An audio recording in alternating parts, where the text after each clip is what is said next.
房东大爷，你不要这样，停下，不然我报警了。小美女，给我上一次，我给你钱，好不好？子晴，你干什么？小哥，救我！你干什么呢？快帮我报警！房东他想那啥我。胡说！你这是污蔑！你们没有证据，执法队也不能把我怎么样。哼，反倒是你们准备好搬家吧。搬家？好啊，有钱还怕租不到房子？不过我突然想起一件事儿。什么事儿？既然你说没证据，那老子多踹你几脚，岂不是也没事儿？别打了！别打了！行，你们给我等着，我不会让你们好过。你也甭想好过，如果有证据，现在我就能让你坐牢。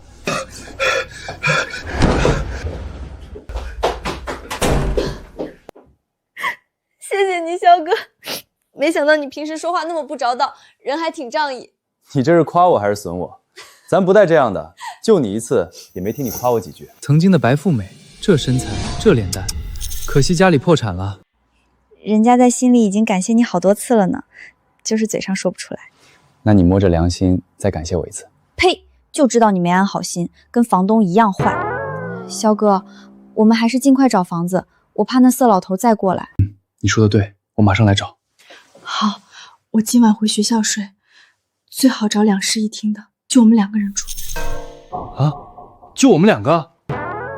行，就找2室1厅的。耗子，这可事关哥的终身幸福，你自己住在这儿吧。嘿嘿，这许美女不会是在暗示我什么吧？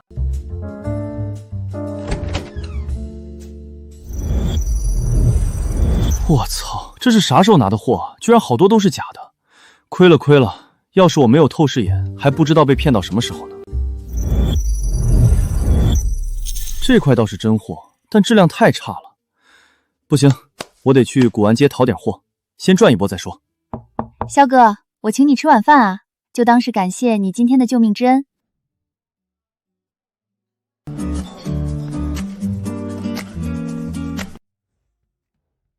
对啊，我这透视神眼可以鉴宝，彩票刮刮乐应该也可以用吧？跟你吃饭才知道你也不容易。要不我们去买几注彩票转转运？我最近确实倒霉透了，我爸这一波破产后欠的外债不知道有多少。哎，是要转转运气。怎么玩啊？我一点也不懂。很简单，刮开看有没有中奖，纯凭运气。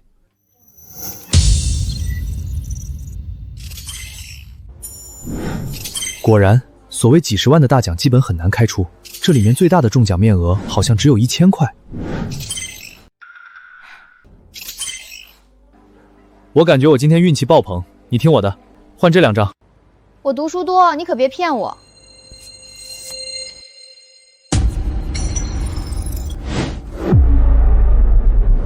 什么？30万？我操，不可能吧！我操，暴富！不愧是神眼，太牛逼了！不过我这运气也是没谁了，随便一家店都能遇到刮刮乐最大奖。哎，连续10张谢谢餐局，刮了10次都没中1毛钱。谁说不是呢？我200块钱都打了水漂。哈哈，那我还好，我50中10。啊，肖哥，200块，我中了！200，美女好运气啊！10元中200，确实很强了。羡慕啊，赚了190。我就说今天运气好吧，再刮，说不定还能再中1次大奖。好呀好呀，你也过来帮我刮，手指头刮得酸疼。天呐，肖哥，你快掐我一下！我这是不是又中奖了？图案和1000块的图案一样，我是不是在做梦？舍不得掐，掐得太疼，揉揉就好了。讨厌，这么多人呢。肖哥，我真又中了1000元。1000！我的天，真的中了1000！我刮彩票这么久，说实话还没见过中1000的，500倒是见过。是啊，这小姑娘运气是真的好。肖哥，你中了吗？要不我再买2张？别买了，见好就收。我也中了1张1000，其他3张谢谢餐具，还有1张没刮。哇，你也中了1000，你今天这运气也是没谁了，果然爆棚。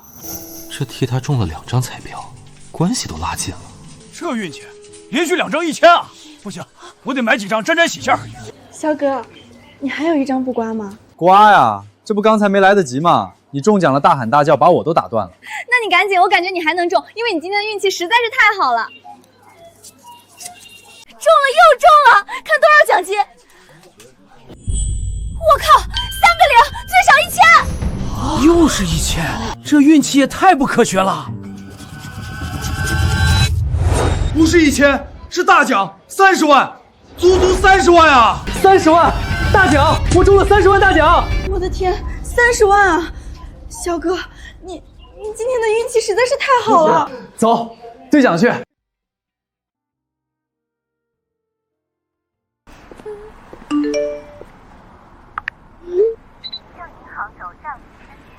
扣完个人所得税还有24万，走，请你吃大餐。那我就不客气喽。耗子就是我跟许晴的另外一个合租室友，在拍卖行工作。喂，耗子，老弟，后天晚上我们公司有个翡翠玉石拍卖会，有不少好东西，有兴趣参加吗？拍卖会？那我的神眼岂不是可以大放异彩，疯狂捡漏暴富了？这彩票捡漏果然没那么容易，这2天跑了半个城都没刮到大奖，而且神眼也不能过度消耗。老肖，你准备了多少钱啊？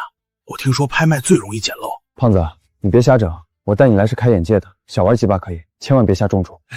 明白，我就那10几万的老活本，最多拍2块小原石做纪念。那就行。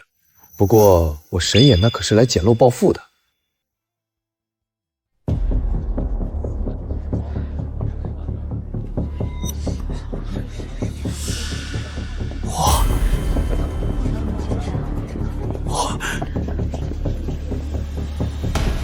我的天，这就是翡翠原石啊，比我还重还大，起拍价3500万，把我盛海的房子卖掉也买不起。别跟刘姥姥进家刮个似的，一惊一乍，看看就好。老肖，那是啥？标箱，这些翡翠原石都是暗标，看到那纸了没？写上报价，投箱子里，价高者得。这就是传说中的暗标啊！对，这些暗标全部超过1000万，我们肯定没机会。就2块好料，2块勉强保本，余下的6块全是垃圾。这一波几千万被坑的有点惨啊！胖子，旁边那些价格便宜的名标，我们倒是可以参与下。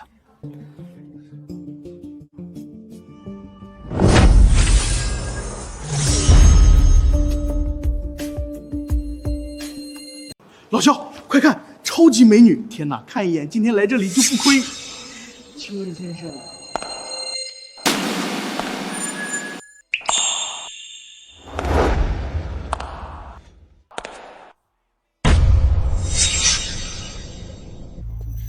好像是帝都顾家的千金顾倾城，听说正准备从古玩界进入翡翠玉石这一行，看来传言不虚。古玩已经是瓶颈期，跨界转翡翠玉石珠宝这一块也能理解。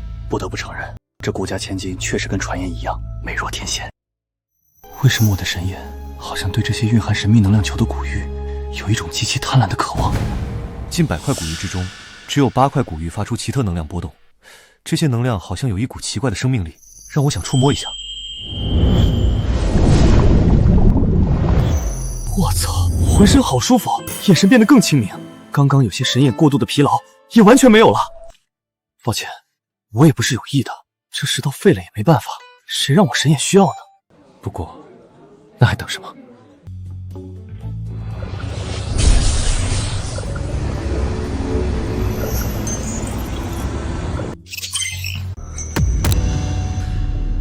？8块能量石已经全部吸收完毕，眼睛现在变得好烫。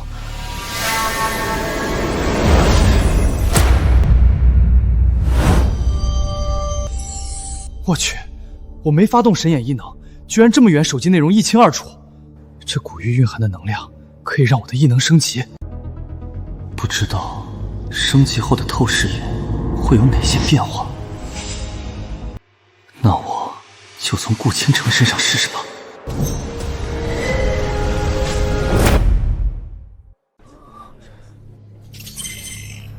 我靠！以前透视神眼只能看见皮下轮廓，现在连5脏6腑都清楚，像 CT。老肖，快恭喜哥哥，我要恋爱了！顾倾城太美了，这辈子我非她不娶。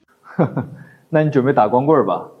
别说这辈子，下辈子、下下辈子你也没机会。能不能别扎心？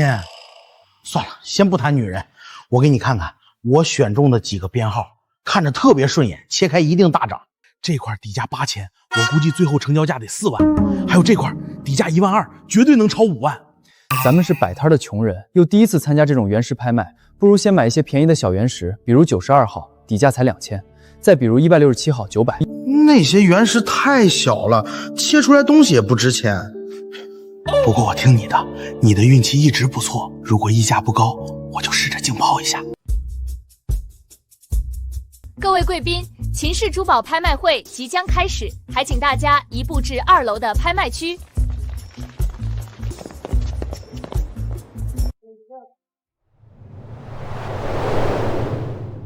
有钱人的待遇果然非同凡响啊！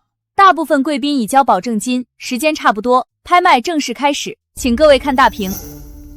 看着品相一流，里面却是垃圾。老肖，这一块咋样？拍吗？不行，品相一流，但可能开出粗糙豆种。原石开窗，要么绿，要么冰，可内在大多都坑。花那个钱竞拍，纯粹是送财童子。也是，这一块我还是信任你的眼光。翡翠原石从差到好，垃圾豆种、内种、冰种以及最顶级玻璃种。如果按颜色分，不带色的最差，绿色为尊，红色次之，黄色和紫色也有极品，灰色、黑色等杂色通常就是垃圾。就这块，顶级帝王绿。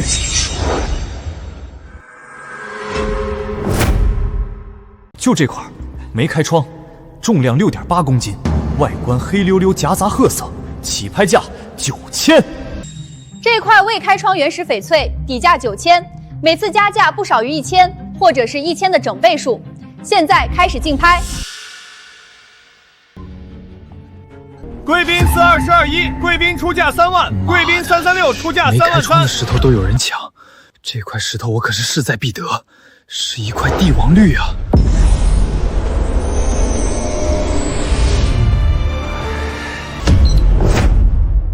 当前最高价4万8，还有比这更高的价吗？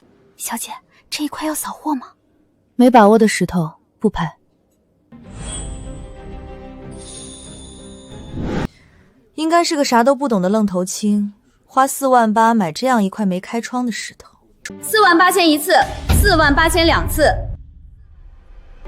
，48000三次。好的，恭喜421号的贵宾，这块翡翠原石归您了。Yes， 太刺激了！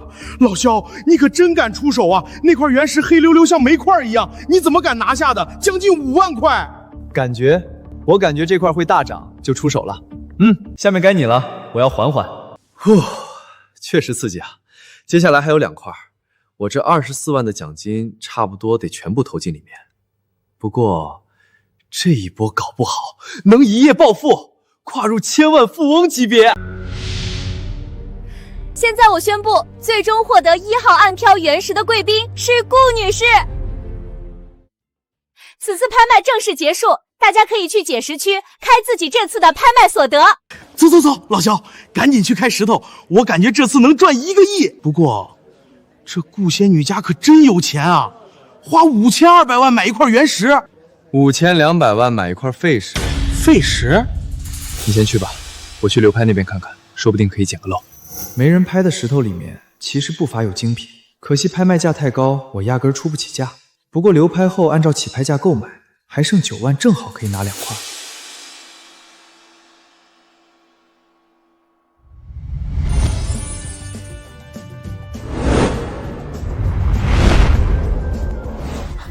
就是这一块了，五彩翡翠。这块石头起拍价8万，拍卖当时价太高了，压根出不起。没想到这下流拍，正好给我捡个漏。五彩翡翠比起3彩，稀少度不在一个量级，特别是这么巨大的，最起码1000万起步。还有一块，则是小漏，羊脂玉。其他4块石头放一放，先解一块帝王绿，来探探市场风险，最好能当场卖出去，拯救一下空虚寂寞冷的钱包。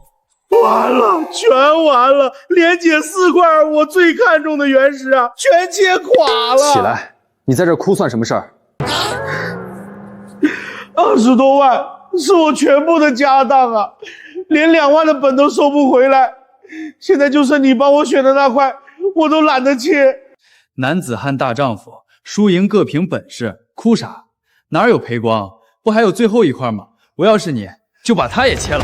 你说的轻巧，算了，愿赌服输，老子不抱怨了，切，把剩下那块破石头也切了。哈哈，这胖子真可怜，几十万的本钱全打水漂了，一看就是新人，当场哭除了给人看笑话，还能干啥？就是当时哥们儿我在缅国公盘赌石，输了上千万，也面不改色，后来被媳妇儿抽了几耳光，才哭出来。顾家千金的暗标切垮了，我的天！没开出好料子啊！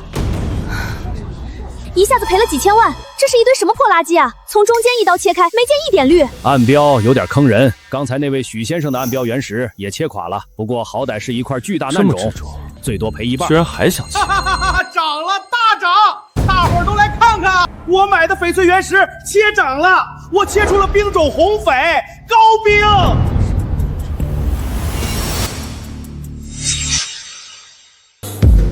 恭喜这位罗先生，他拍下的92号原石，从目前开口的红翡区域来看，至少价值几百万。老肖，哥太感谢你了，明天请你去会所，到时候卖的钱分你1半。别闹，哥不是那种人。妈的，说的这么大声，你不要面子，哥要面子的啊！罗先生，这块原石还继续切吗？靠，切错位置浪费了。原本可以掏个手镯和吊坠，现在只能做几个吊坠牌子。不过只要不全切开，看不到内铺分布，还能卖高价。这顾家千金应该挺感兴趣。胖子，别切了。对，听这位小兄弟的，切垮了反而不美。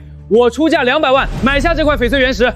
黄老板，黑心了吧？这么好的冰红，你才出200万，我出300万，一步到位，代表我的诚意。我顾家出价400万，请各位同行体谅一下，顾家新入珠宝行业，急需极品原料撑展面，若有得罪之处，还请海涵。果然，这女人对原石很迫切。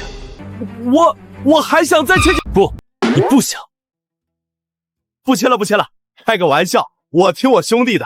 如果没人出更高的价，那我就400万卖给这位美女。顾家花了5200万买的那块暗标大原石，第2刀还是没出料。5200万啊，都打水漂了。师傅，麻烦帮我这一块开一下，就这儿，稍微磨一小层即可。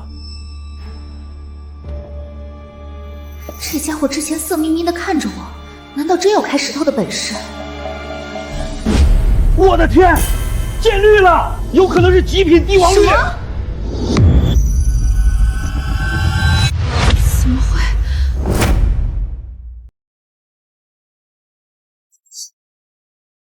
极品冰绿，极度接近帝王绿，大涨，超级大涨，确实很有可能是帝王绿。就这一个开口，几百万有了，最少几百万。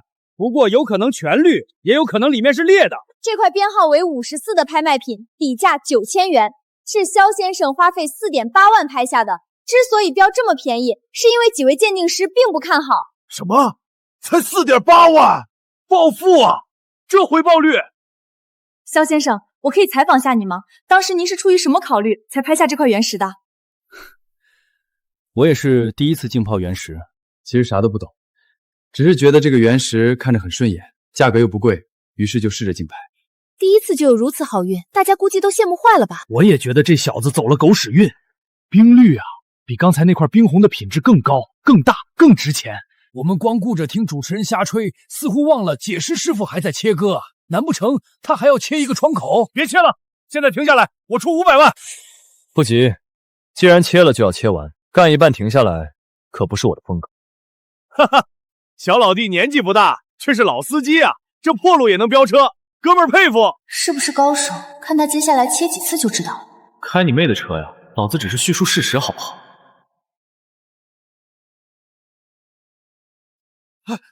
绿了，又绿了，还是冰绿！我操，双面冰绿，难不成是一整块冰绿原石？这最少1500万啊！我靠，双面出绿比单窗出绿值钱多了。1500万，我要了。肖先生，你觉得怎么样？我靠，顾小姐，你价格一开口就这么高，这是完全不给我们几个机会啊！双面出绿，赌性依然太大，谁知道另外两面什么情况？中间有没有断裂？而且这颜色离帝王绿还有距离，200万顶定了。肖先生，怎么样？能割爱吗？我已经又画了2条线，必须把这些线切完，才考虑卖不卖。大涨我自然高兴，垮了就当是学费。既然肖先生这么决定了，那我们就拭目以待。这个逼装的我只给9分，余下91分留着生崽。上千万的学费真敢交，我看他一身衣服的价格还不超过1000块。别的不说，就这份心态，老子就服。要是老子开出一块上千万冰阳绿原石，甭管大小，早就乐疯了。大哥，以后你是我亲大哥，你也太神了吧！咱们第一次赌石，你就搞到一块帝王绿。只有小部分区域能够达到帝王绿级别，大部分都是冰飘绿。是，你长得帅，你说什么都对。涨，又涨了，第3面出绿，同样品质，同样冰绿。天啊，最后一面我估计不切了，4面全绿。师傅，继续切，我说切4面就是4面，少一面都不算。我这神眼都已经全部看透，不过保守起见，还是看一看现实切开和自己透视看到的有什么区别。肖先生，2000万，我觉得你可以郑重考虑我们顾氏珠宝的诚意。这是我的名片，以后有好的料子，随时欢迎联系我。我怕我这辈子只有这一次好运。肖先生太谦虚了，这个人绝对是高手，而且如此淡定。刚刚他色眯眯看我，应该只是错觉，错怪他了。切开了，4面绿啊，发达了！我的天，还真被他给赌对了，这4面绿可不得了啊！这么大块的正阳绿翡翠，里面肯定有帝王绿种，哪怕只是稍次一点的冰种，也价值千万。我出2200万，肖先生，你可以考虑一下我们老凤珠宝。切，真小气，都4面出绿了，才开2200万。我中金珠宝行出价2300万，我顾氏珠宝出价2500万，诚心购买，保持最高出价2600万。我们少东家出价2600万。这块翡翠原石的品质不错，我秦氏最近要参加国际珠宝大赛，急需极品材料，所以就忍不住和诸位贵宾竞争了。秦少身为拍卖行的老板，又当裁判又当运动员，怕是不妥吧？谈不上，我只是个人喜欢这块翡翠，想买下来做私人藏品。你顾氏想进军珠宝行业，也不能阻止同行正常做生意吧？既然如此，那就按生意上的规矩来吧。3000万，这块翡翠我顾氏要定了。秦少怎么说？顾小姐豪气，这价我跟不了。想不到我秦氏拍卖行暖场废料当中也有极品大涨的帝王绿切出，真让人意外。没想到，顾倾城刚一出招他就怂了，这套路太骚了，老千层饼了。那我的这块翡翠就属于顾小姐顾氏珠宝的了。如果以后有好料子开出，请随时联系我。太刺激了，一块石头净收入3000万，一夜暴富。还有其他4块料子，溜了，回家还是买解石机自己开吧。难怪圈里收藏翡翠玉石的大佬都住别墅，而且都有地下室。这租个别墅放原石果然方便。这别墅可以啊，不过肖哥，你身家都1000万了，还租房子住？要不明天我们去订2辆豪车显摆下？买啥豪车？共享单车它不香吗？而且我还得留点钱用来投资原石珠宝。肖哥，你这就是你说的骑共享单车？胖子，我肯定是被你拉低了智商，不然我怎么可能买车，还买这么贵的？不知道是谁想进来看看车，连我这辆保时捷911都是你给我推荐的。肖哥，你等等我。许晴，能答应做我女朋友吗？赵凯，我说你烦不烦？我都说了我不找男朋友。肖哥，美女，需要帮忙吗？需要，这人老是纠缠我，整天想加我微信，我不同意，他就赖着不走。许晴，别闹了，咱们是同班同学，我想加你微信怎么了？3年了，我对你的心意怎样，你难道不清楚？小老弟，人家美女不想你再纠缠下去。美女，我看你一个人挺危险的，不如咱们一起，想去哪儿我都陪你。你讨厌了，故意刺激我同学，他性格不好，会发疯的。让他死心，以后不再纠缠你，岂不是一劳永逸？许晴，你宁愿跟一个小流氓走，也不愿答应我的追求吗？我们不合适，你会找到更好的人。行，你们真行。我是不是做的有点过分？不，我一点也不喜欢他，甚至非常厌恶。他纠缠了我3年，最近不知从哪里听说我家破产欠了3个亿，还提出很过分的要求。行吧，那上车吧。这车还真的是你的啊，大 G 啊！不是，肖哥，你什么时候这么有钱了？所以事情就是这个样子的。这车我朋友的。好吧，我还以为你突然发达了呢。唉，要真的是你的，该有多好。这么希望你肖哥变富豪啊？我就想想，反正我这辈子是翻不了身了。哎呀，你怎么哭了？肖哥，我最近压力真的是太大了，债主逼债，把我家房子查封不说，我爸妈精神也快崩溃了。3个亿，谁能还得起？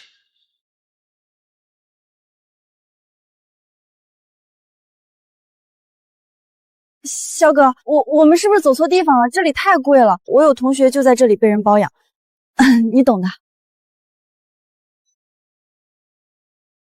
没走错，我们租的房子就是这里。肖行云，你别闹了，这个玩笑并不好笑。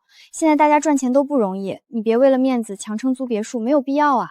我刚才不是跟你说了吗？我朋友他最近出国了，那辆车还有这房子租给别人不放心，所以托我照料，帮付水电费就行了。我就说嘛，你也不是虚荣肤浅的人。不过我记得你家在山村，怎么会认识这么有钱的土豪朋友？这个说来话长，其实我家祖上也曾阔绰过。先不说了，咱们先看看房子吧。请进。幸好你帮朋友看家，不然这一栋别墅租下来，每月至少10来万，咱们2个赚的钱放在一起也不够月租的。什么看家不看家的？跟你说的我好像哈士奇一样，这叫照料房子，懂不？我懂，你们男人那点可怜的自尊心必须照顾到。解石机，好的好的，你送过来吧。终于到了，剩下的4块石头可以好好切开来看看。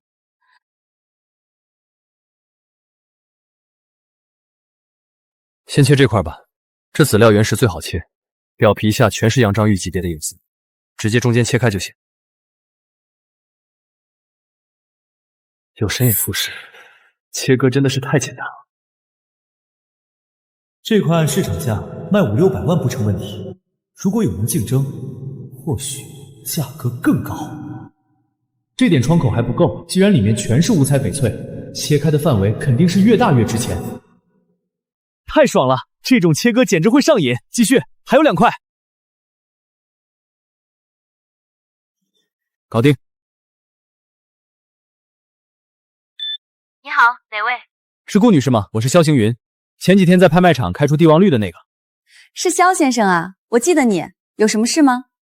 顾女士，是这样的，我手里还有几块成色不错的翡翠原石，都是已经切开的明料，想问问你有没有兴趣拿下？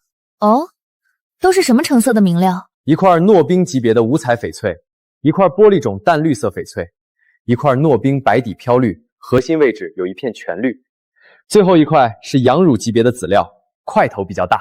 前几天拍卖会损失了几千万，家族对我很有意义。如果他说的是真的，顾女士，你还在吗？在。这样，我们顾氏珠宝旗舰店正在装修，你可以来我们仓库，刚好有鉴定师傅在，让他们帮长长眼，给你一个公道价。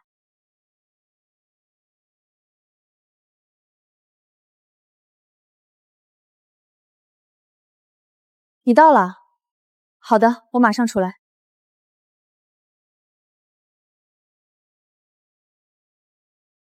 4块石头在后备箱。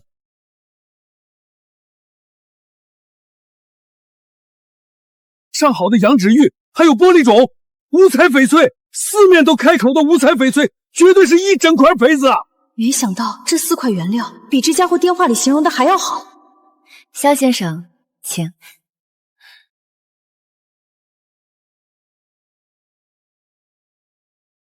5200万的大料啊，顾倾城应该还是没死心，想看看里面有没有真料。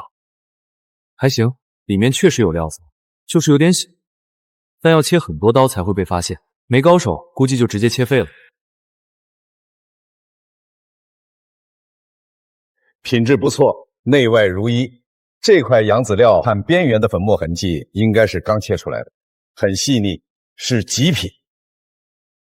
我跟骆师傅的鉴定一样，这块五彩翡翠也是稀品，市面上非常少见。小姐可以4块全部打包，都是好东西。骆师傅，那你觉得打包价给多少合适？总价，我们顾氏珠宝可以开到2800万。我勒个去！这些人出的价格比我的估价都高，我想着2600万撑死了。这顾氏不愧是豪门，财大气粗啊！肖先生，我们对你的原石明料非常满意，而且估价符合市场价。如果你对我们的估价不满意，还可以商量。看来顾家确实很急迫，想要进军珠宝业，不惜高出市场价收购。那啥，其实我竞拍这些料子花费很多时间，买了一堆废料，最终才开出这些精品。咱们第一次合作，价格能不能再高一点？肖先生，第2次合作了。这样吧，我们顾氏珠宝正在筹备，需要大量精品料，可以在一定范围溢价收购，2900万，如何？行，顾小姐大气，那就这么着吧，2900万成交。合作愉快。合作愉快。肖先生，有兴趣看一下我们前几天拍的那块暗表翡翠吗？行，看一下。行。小姐，我们俩都觉得这块原石不能切，切垮几率太高。你看这片黑纹，还有这里的石裂，通过光谱分析，里面不可能有什么好水种。我不同意你们的鉴定结果，我认为这片黑纹正是好水种翡翠的一种外露，就跟古玉在表皮产生沁色一样，可以切，不说大涨，至少保本。骆师傅，你这是在赌啊？是啊，这风险太大了。哎，对啊，这家伙应该有点实力，要不请他看看？肖先生，你觉得这块原石怎么样？是涨是垮？啊？问我啊？我只是一个赌石界的新人，什么都不懂，全看运气，我也看不准。肖先生太谦逊了。这样吧，如果你能给出一个准确的预测，切开之后不管怎样，都给你100万的戒眼费，你觉得怎么样？戒眼费100万？好像戒眼费是按切开原料本钱的1/10收吧？那这块原料肯定不止1000万，赚大了！你们有钱人的生活都是这样朴实无华的吗？随便一句话都以100万为单位。肖先生说笑了，前提是不管涨垮必须准确。果然100万的佣金也不是那么好赚的。行吧，我觉得会涨，涨多少不敢肯定，但绝对是有赚头。为什么？年轻人，说说你的理由。我只是凭感觉，我一个新人，理论知识当然远比不上各位老师傅。真是好笑，我们鉴定了一辈子的翡翠玉石，难不成还不如你这个年轻人的感觉？这太荒谬，太可笑了！哈哈哈哈！鉴定翡翠原石，一靠眼力，2靠经验，3靠运气，唯独和年纪无关。若论年龄，我比你们都大，也没几个听我的。诸位师傅，别吵了，隔行如隔山，不管结果如何，我都感激各位的努力。我让肖先生帮我鉴定，无关技术，其实就是想多找个解释的理由。现在理由找到了，那就切。行，既然顾小姐这么说，那就切吧，反正我们已经尽力了，就算切垮了，也不能怪我们言之不预。肖先生，你觉得呢？算了，送佛送到西吧。我觉得这样切比较妥当。肖先生，为什么要这样切？我觉得这里会有一个天然的裂痕，也就是表皮上这个裂纹的纵深延续。这样切开，刚好可以省一刀，也能最大限度避免原料浪费。还没见识过能不扣工具和仪器，一眼看出裂痕切口的。就是年轻人，不要这么信口雌黄。好，我相信你，那就这样切。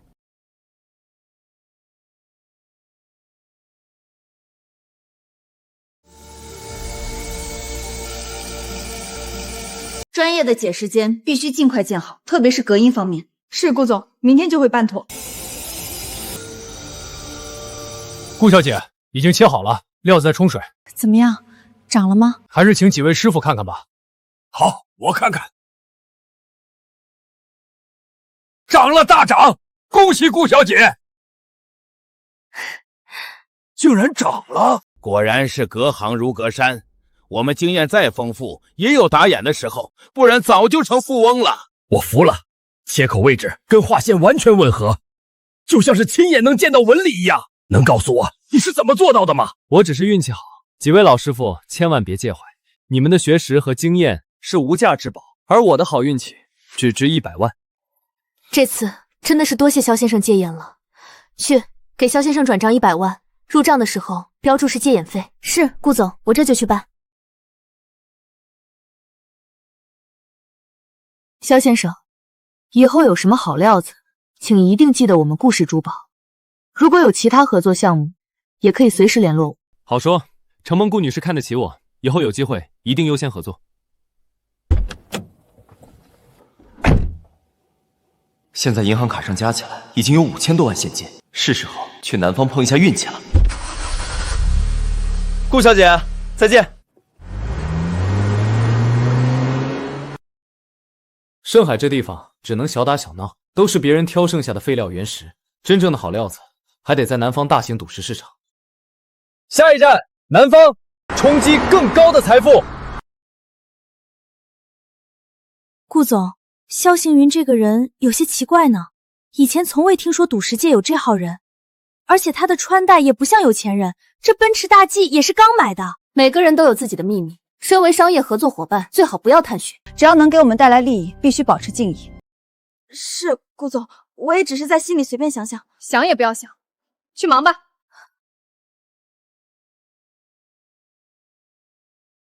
萧行云，你到底是怎么样的一个人呢？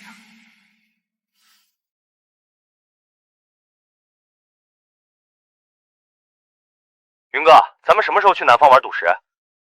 就这2天吧，我把盛海这边安排下就动身。我听人说，最近南方要举办几个大型翡翠原石展销会，应该有不少好料子出现。我有透视神眼，去赌石场发财很合理吧？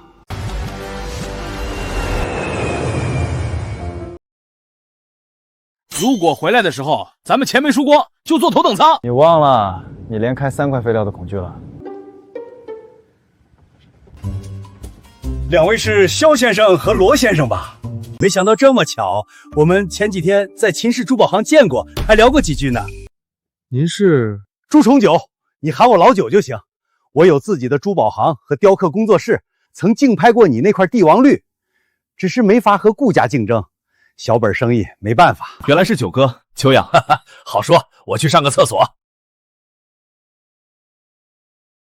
云哥，这人无事送殷勤，非奸即盗，咱们可得当心。我可听说赌石界有很多黑心商人，专门套路用假翡翠骗我们这种刚入行的新人。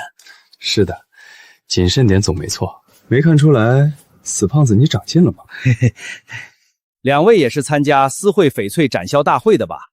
今年不同以往，有大量缅国翡翠商人参展，品质提升很多，被业界称为赌石行业的盛会。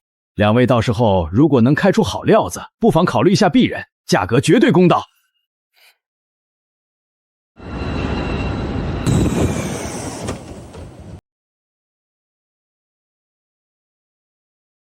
哇，真热闹啊！这就是翡翠玉石展销会啊！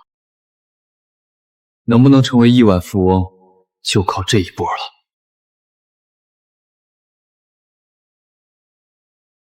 云哥，咱们从哪里开始？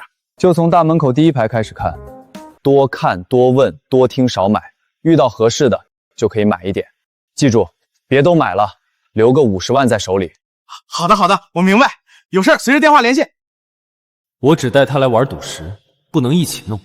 赌石这一行最忌讳合伙，不管切掌还是切胯，总会产生分配不均的隐患。幸好死胖子也是个聪明人。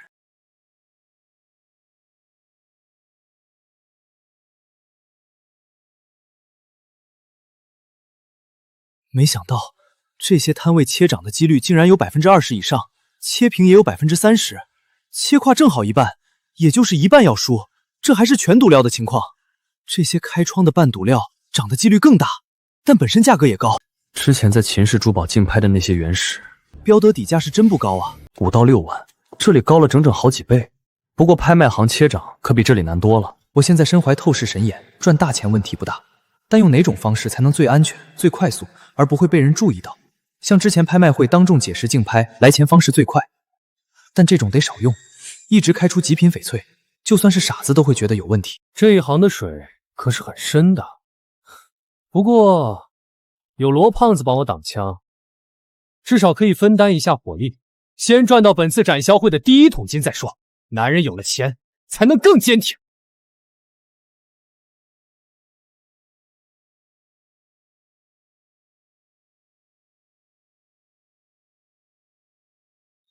就是你了，极品全满帝王绿。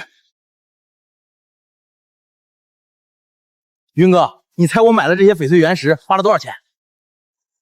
多少钱我猜不到，但我估计你把钱花完了。我让你至少保留50万的翻本资金，你现在能保留20万，我就能高看你一眼。知我者云哥也，我现在还保留10万的本钱，但我买的原石真不错，感觉好极了。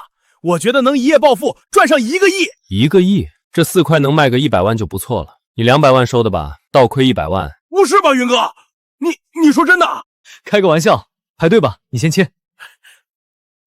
2块原石，1块20万买的废料，用来掩人耳目，而另1块才是能让我一夜暴富，用160万买的极品满帝王绿。完了，怎么可能呢？明明这3块石头我感觉都很好的。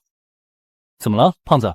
云哥，三块都废了。还有最后1块，切吗？切，全切。恭喜了，应该涨了。对了，你这块原石多少钱买的？90万买的，能涨多少啊？90万买的，那估计涨不了多少，你自己看吧。应该100万能出手，让你在保本的基础上小赚一点辛苦费。差不多，你这个价格现场出掉比较好。好吧，100万就100万，总比全部亏了好。早知道就不赌石了，有那几百万存着吃利息，也够我舒服几年了。云哥，如果咱们把本输光了，就回去干老本行吧。行，真输完不摆摊还能干啥？这块石头废了，垮了，又垮了。这个胖子的运气真不咋地呀，一转眼几百万就没了，真可怜。赌石不就这样，一刀穷一刀富，一刀披麻布，习惯了。最后1块就算他切出帝王绿，我都不稀奇。这最后1块原石的切割线路有点保守啊，为什么擦边切？难不成那胖子最看好这块？怎么切？顶端蹭一下开个窗就行，让所有人误认为是胖子买的，可以减少一点风险。对，就蹭一下。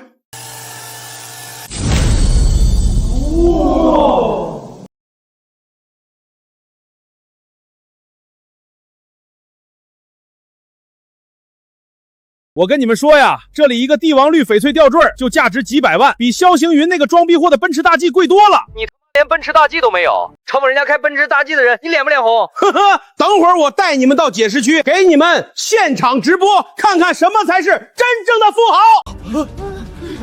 我的天啊！帝王绿这么大块的帝王绿，老子3、4年没见到了。1个亿，就这一刀，至少让这块原石价值1个亿。太疯狂了！这胖子的运气太好了，我承认我嫉妒了。这次展销会我来值了，见证了快要破产的胖子瞬间变成亿万富豪的全过程。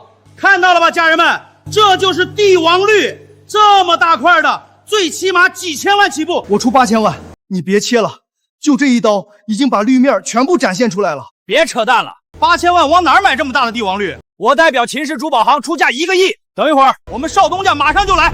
看到没有，家人们，这才是真正的富豪，一块翡翠原石就值1个亿。那些把奔驰大 G 当宝贝的暴发户，和人家相比，至少差10条街。火火抢，这块翡翠原石旁边站着的，好像就是买大 G 的萧行云。萧行云，你怎么在这里？哟，这不是老班长吗？好久不见，我和朋友一起买点翡翠原石，凑个热闹。老板，还要切吗？切，按照划线的切。这块价值1亿的翡翠原石是你买的？是又如何？不是又如何？咱们是同学，我就是关心你一下，怕你被骗了。滚！别在这里碍眼，我和云哥正忙着呢，你没看到？有罗胖子在前面做挡箭牌，以后也不能再这样公开解释了，曝光的几率太高，风险太大，得尽快结束，避免节外生枝。秦氏珠宝行的少东家到了。这石头能否割爱？我愿出价1个亿。1个亿啊！我的乖乖，果然一刀成就亿万富翁了，这运气也太好了吧！秦总，你得等下，第2刀不切出来，谁来了都不卖。你就不怕切垮了？一旦切垮，这1个亿可就没了。怕切垮还玩什么赌石？既然敢切，我就有把握。那就按照罗老板说的，再切一刀。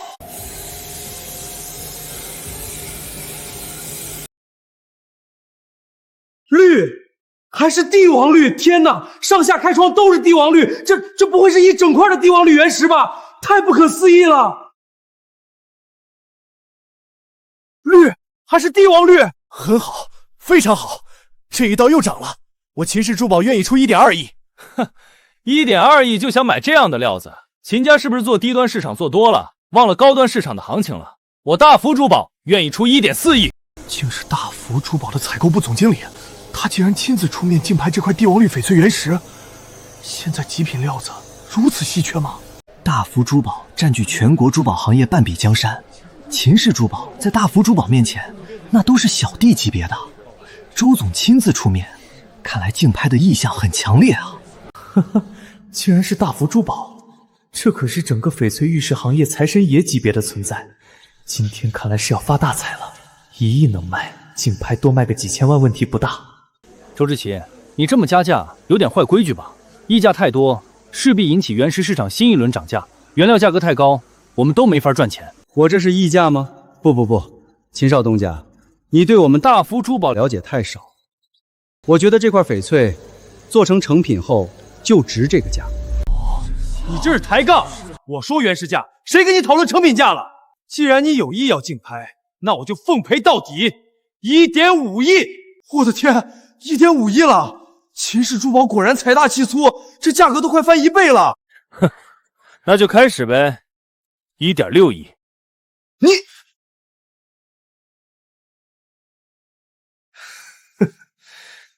算你狠！还以为这家伙能多跟几轮，没想到跟上次拍卖行一样废物，虚晃一枪就逃了。这么虚的吗？3秒都坚持不了，1秒就谢了。这就走了。秦氏珠宝果然不敢涉足高端市场。既然如此，那我大福珠宝只好接盘了。这位先生，你觉得这个价格怎么样？不怎么样，我出1.8亿。我去，这谁啊？这是顾家那个千金吧？真豪啊！直接加价2000万。是他，顾家要转型，显然迫不及待了。就是让这么一个娇滴滴的大小姐负责这块业务，未免有些儿戏。不过不吹不黑，顾家这千金长得还真的是仙女下凡。顾倾城，怎么哪儿都能见到他？萧先生，我们又见面了。我顾氏珠宝刚开始进军翡翠玉石行业，不会放过任何一个大型的展销会，也不放过任何一块好料子。那这对我来说可真的是大好事。原本我估摸着这料子切开后最多卖1亿多，1.4亿就差不多了，没想到直接爆到1.8了，哈哈，甚至还有冲高的可能。顾氏珠宝还没开业，连店名都没确定呢，就敢和我们大福珠宝竞争高端原料，你确定你是认真的吗？店名叫什么无所谓，反正都是顾氏产业。我只是想要竞拍我喜欢的料子，和谁竞争并不在意。很好，我们大福珠宝就喜欢这种无知者无畏的行业新人。这块帝王绿原石，我们大福珠宝要定了，2亿，2.21亿，2.3亿。我去，这比一开始都翻了1倍了啊！太好了，那死胖子赚翻了。这种竞争架势，还有冲高的可能。顾氏珠宝是翡翠玉石界的新人，大福珠宝是资深大鳄，两股新旧势力的冲击对我是大利好。2.4亿，2.45亿，2.6亿。疯子，真是疯子！你这个不懂市场的疯子，你出这么高的价，根本没法赚钱。赚不赚钱无所谓，主要是我喜欢这块料子，而且我有钱。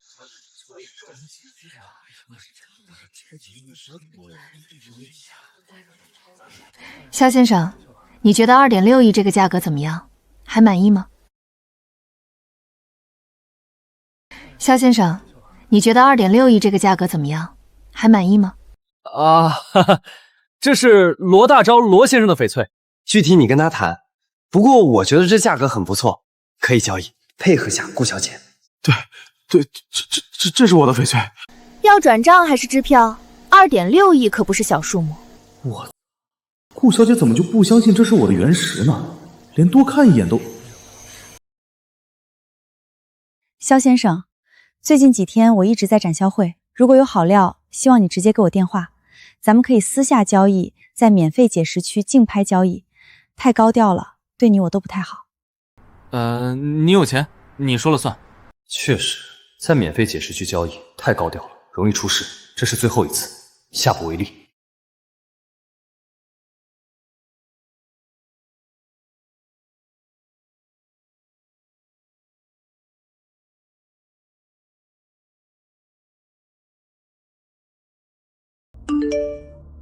胡国强，把现场发生的情况详细报道一下。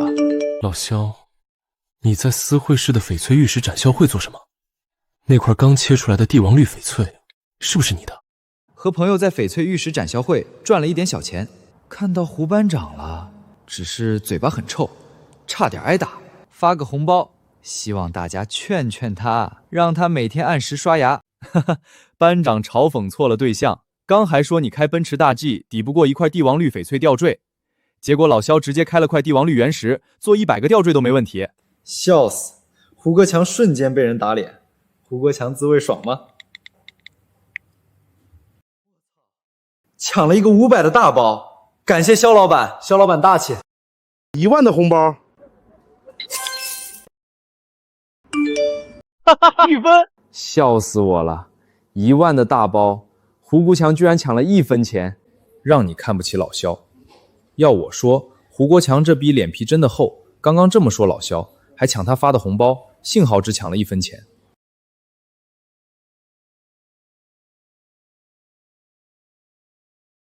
云哥，只怪我今天激动上头了，不然也不可能一口气花了200多万，亏惨了。要不你帮我一把，只要能回本，我就老老实实回去摆摊。胖子，赌石风险很大。我也不能保证可以吃一辈子，今天赚了，明天就有可能赔光。我只能说尽力帮你，但不保证你一定能赚钱。我懂，我都懂。来，这杯我敬你，明天就拜托了。哈哈，真巧啊！这不是肖先生和罗先生吗？咱们又见面了。原来是朱老板，你们还没吃啊？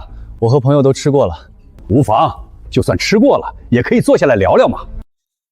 我给你介绍下，这位是缅国的丹托先生，圈内著名翡翠商人，有自己的翡翠矿区。幸会，你好，我在私会市也有一家翡翠原石店铺，你若有兴趣玩几轮，我可以给你打折。多谢，有机会一定过去。我们吃好了，你们随意，我和朋友回房休息。哎，好。这人戒心挺强的，不过他手里有钱，而且是新人，只要设个局，定能把他手里的钱全部骗出来。骗这些新人没多大意思，我那个矿坑快空了，最近已经挖不出翡翠原石，需要几个肥羊接盘，你帮我物色一下，到时候亏不了你。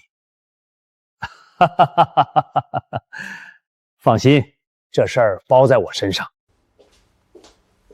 云哥，那个朱老板阴魂不散是什么意思？要不要我搞他一顿？别看我胖，我家传武学很牛叉的。别闹，就你这体格，别说打人了，自己走路都喘。怎么打？我以前在部队受过重伤，用的药含有大量激素，身体无法控制变胖，这才无奈退伍。但我功夫底子仍在，打3、5个同级别的不成问题。行，知道你厉害，但我们出来是求财的，打架解决不了问题。再说，朱老板只是有些诡异，并没对我们出手。好吧，我听云哥你的。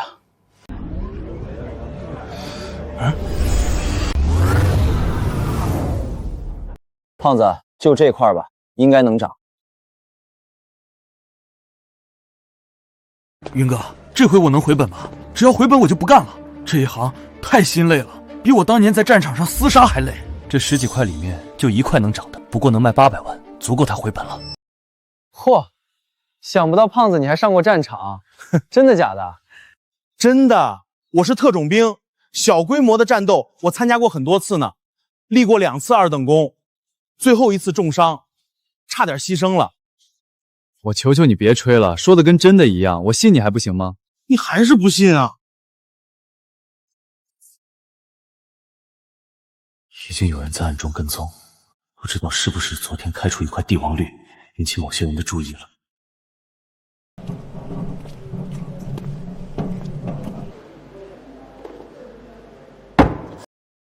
唉，垮了，只是豆种，还不带色，卖不了几千块。唉，这块也垮了，里面有裂缝，实感太强。完了完了，这回真的完了。云哥，如果我输光了古玩街也没脸回去，你就收我当司机吧，每月随便给点零花钱就行。行，就凭咱俩关系，给我当司机，我给你开高薪。放心，足够你养活保时捷911的。涨了，大涨了，切出来一块玻璃种的好料子。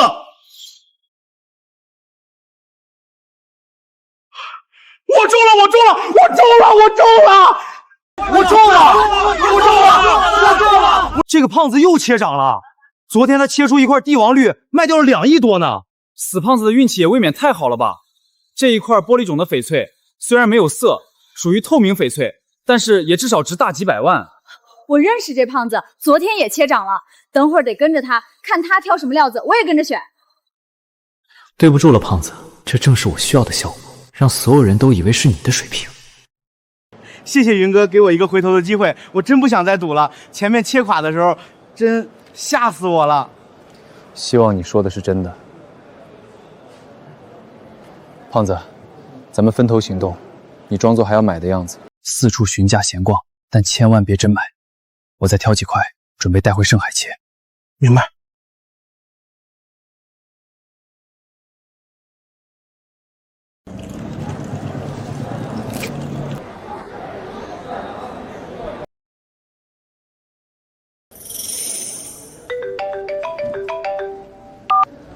云哥，怎么样了？我带着这群孙子溜达一圈，快累死了。果然像你预料的那般，我想买啥，他们就抢着买。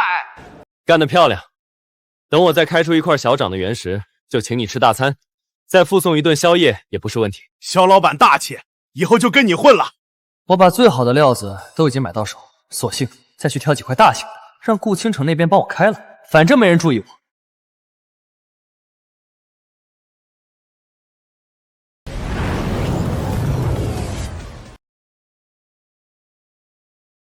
顾女士，我这里又买到一块品相不错的翡翠原石，还没切开，但涨的几率很大。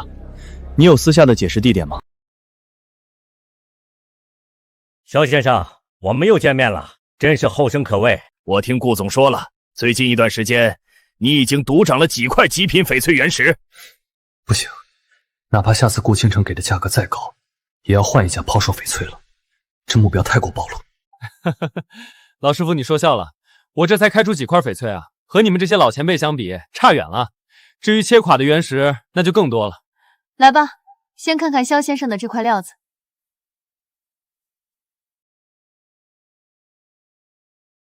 综上所述，这块原石的赌性很大，可以见绿，但绿有多少说不准，也可能一条线，可能一大片，再加上这裂缝，所以价格并不会太高。肖先生，这块原石你多少钱买的？老板开价1000万，我砍到880万，图个吉利。哈哈，你可真能砍！老板喊价1000万，其实并不高，但这块原石让我遇到，我真不敢下手。5成涨5成跌，所以不如买其他更有把握。所以喽，赌石赌石，不切开谁也不知道涨跌。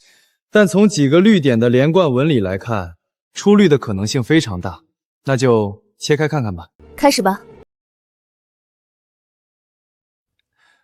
顾小姐实在是太客气了，谢谢，我自己来就行。肖先生不要拘束，承蒙信任，你卖给我顾氏珠宝的几块翡翠很受雕刻师傅喜爱，以后可以加强合作。只要是好料子，我顾氏珠宝来者不拒。互利互助嘛，以后一定加强合作。接下来得低调了，必须控制好时间间隔，不然谁都会怀疑我。这……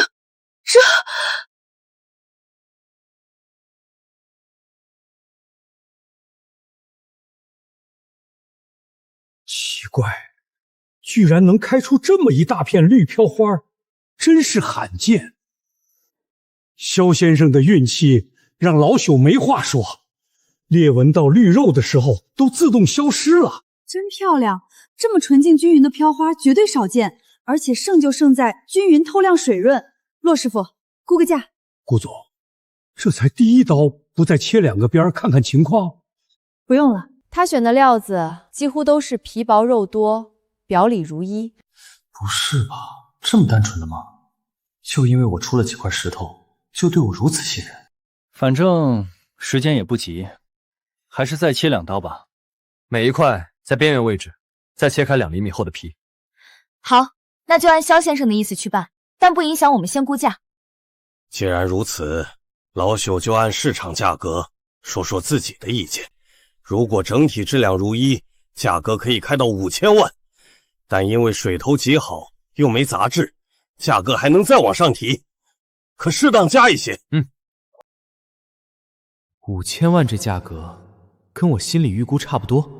最重要的是，它足够大，足够平整，可以掏很多镯子出来，几乎没有浪费的地方。萧先生，这样，我给你一项附加的额外估值，以及我们顾氏的友谊，总价6000万，可以吗？顾总豪气啊！萧先生，后天如果有时间，陪我参加一场大型的翡翠暗标拍卖会，怎么样？到时候您跟骆师傅作为我的赌石顾问，投标成功的原石，我在3天之内全部切出来，可获得切涨金额的10%分红。你准备拿出来多少本钱竞拍暗标？这个10%的分红是怎么个分法？按每人选择的石头分，还是平均分？我们顾氏珠宝准备了10亿资金以及5亿的额外预备资金，参加这次的暗标拍卖会。至于按石头分还是平均分，这个我们可以再商量。总金额15亿，有这么多钱，为什么不参加缅国的翡翠公盘？那里的价格不比国内的2道贩子更低吗？顾氏珠宝马上要开业，今年的公盘已经错过，明年的公盘又来不及，所以只能忍痛参加国内的暗标拍卖。好吧，我考虑一下。我能理解，但请萧先生考虑一下我们顾氏珠宝的诚意。考虑好了，随时给我电话。顾总，听说你们顾氏珠宝急需优质翡翠原石，我帮你们介绍一位缅国的老板，他手里有一批老坑料，大量交易的话，绝对比市场价便宜。萧老弟也在啊！巧了，我只是随便逛逛，刚好遇到顾总，就进来参观一下。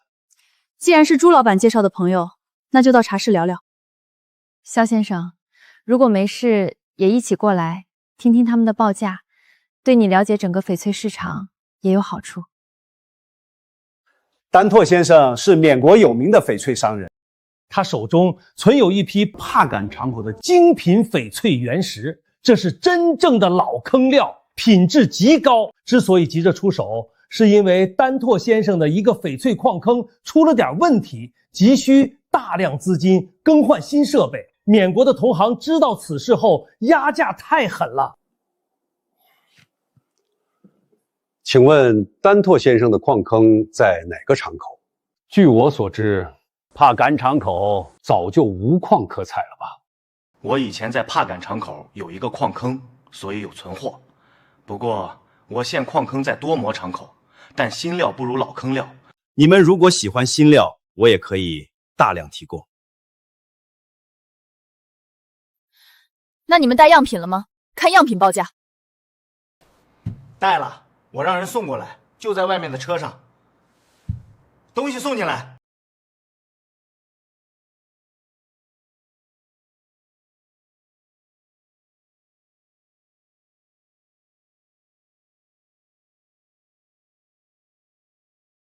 萧先生，你也帮我长长眼，看看这一批帕坎老坑料的品质如何。萧先生年纪轻轻，怕是对老坑料的鉴定没那么有经验吧？我就随便看看，有骆师傅这样的专家在，我只有学习的份儿，哪有能耐长眼？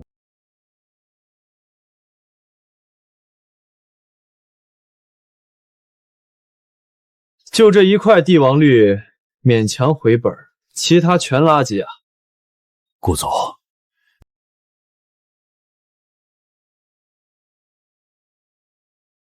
肖先生，骆师傅觉得这批怕赶场口的老坑料子还不错，你觉得如何？不是，这20多块原石，只有1块能涨，这也算不错。我看不出来。骆师傅既然觉得不错，那应该不差吧？反正让我买，我是不敢买的，总觉得差点意思。哦，那我再考虑下吧，毕竟这一单不是小数目，我需要谨慎考虑。应该的，这是我的名片，确定要合作时再给我电话。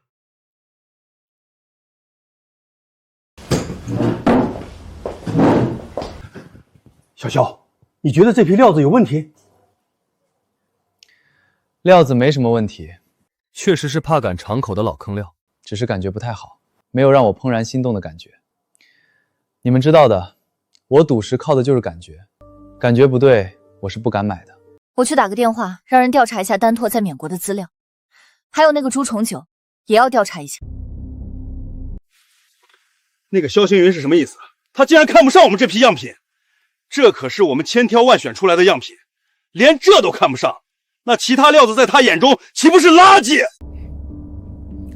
只要把他骗到我们的仓库，我会想办法把他身上的钱榨光，再找人警告他，别再乱说话。断人财路如杀人父母，这家伙必须把他给处理了。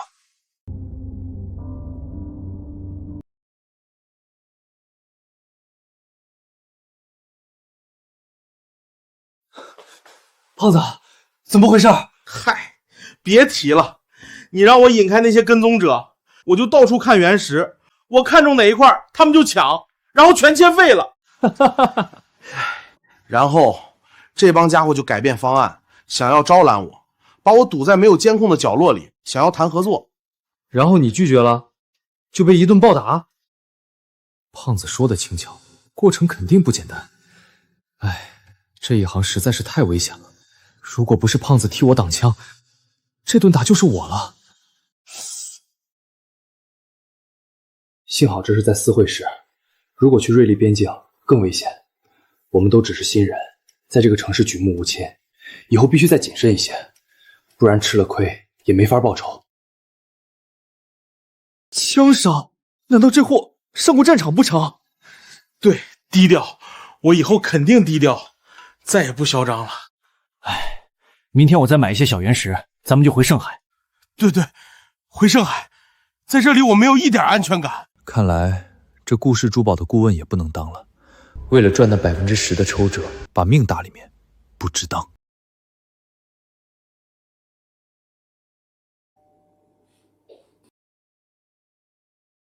谁啊？您好，先生，我是酒店服务员。今天周六，本店有免费的宵夜提供。不需要，我们不饿。先生，这是我们的工作，送出的宵夜需要收集评价的，请不要为难我们，请开一下房门好吗？有问题，我们已经被人给盯上了。那怎么办？先堵门，我来报警，你看看能不能跳窗。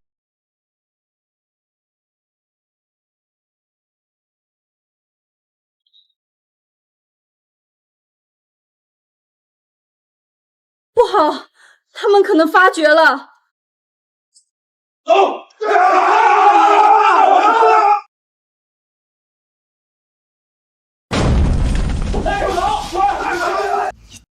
订个19楼的房间干什么？我又不知道会有人冲进来。你们是谁？想要干什么？肖先生您好，我们老板想请您帮忙赌个石。你们老板？哪个？请。不是，你们请人是这个态度吗？这跟入室抢劫有什么分别？对不住，请吧。我想肖先生也不希望我们用一些特别的手段吧。要是我不愿意配合，会有什么后果？您一定不会想知道的。那也就是说，我没有别的选择喽。让我赌石，至少生命应该是能得到保障的，只能走一步算一步了。哎，带路吧，还请把手机留在这儿。去的地方比较隐秘，我老板不希望打草惊蛇。肖先生，套上吧，为你们好，因为要去的地方不能暴露。呵呵，还想隐藏路线？等我逃出去，第一个报警，让你们的窝点暴露。我还以为会被带到荒郊野外，没想到居然是这里。下车吧，两位，我带你们走。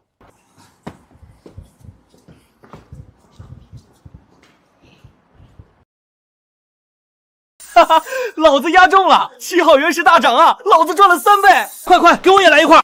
原来是赌石黑市，看来是我暴露了，有人让我来替他赌石。哎，果然不能这么高调。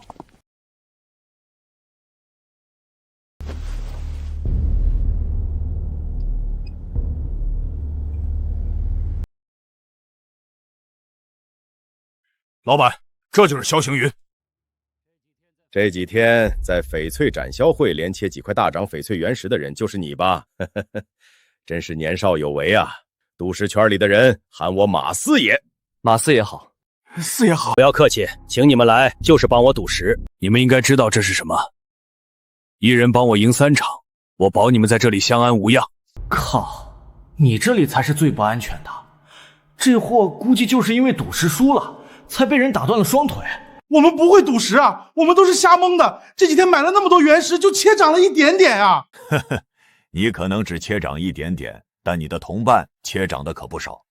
我主要就是请肖先生来的，你只是附加。好吧，四爷，罗胖子确实不懂赌石，而我仗着运气好。但你也知道，神仙难断玉，我赌赢了几块，但输的次数更多。运气也是实力的一种，我不管你凭啥赢的。胖子不会赌，那就都你来，赢6场，我派人送你们离开，10%的佣金奖励，怎么样？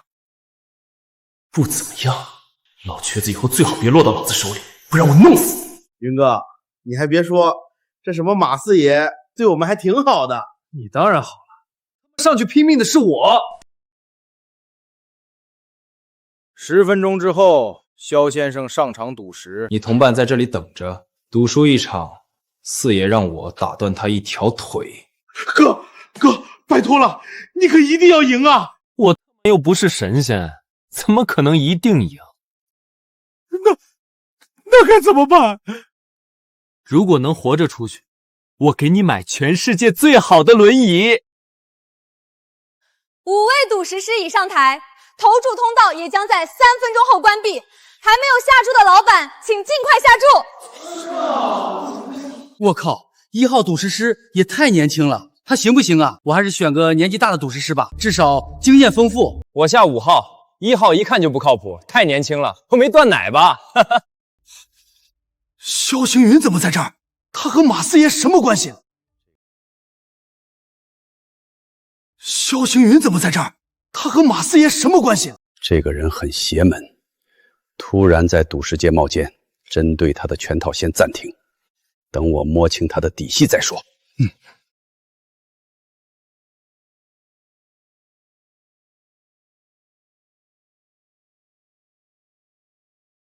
就这块了，最值钱。各位赌石师可以随意观察这些翡翠原石，看中哪一块抢先选中，这样别人就不能再选。所以速度也是判别胜负的关键。那我岂不是赢定了？不过这10块石头都是垃圾。也就我挑中的那块比其他稍微涨一点。小姐姐，我现在就可以选了吗？您选好了？原则上是可以。什么情况？这家伙是赌石师吗？这么瞎搞，哪有选这么快的？不是。你这个小同志怎么不讲武德呢？就是，我们还没看明白呢，你怎么就选好了？我们这些老同志不要面子的吗？年轻人，选得快不代表选得好，你这么急，等会儿输了可不要哭鼻子。哭什么鼻子？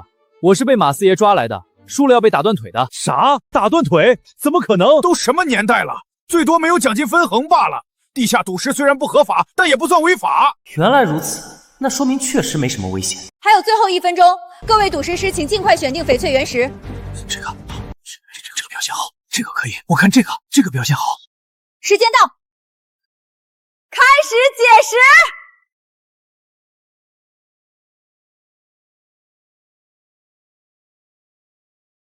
先开1号，哈哈哈，1号那菜鸟肯定是块废石，绝对的，压根都没看，直接就挑了一块。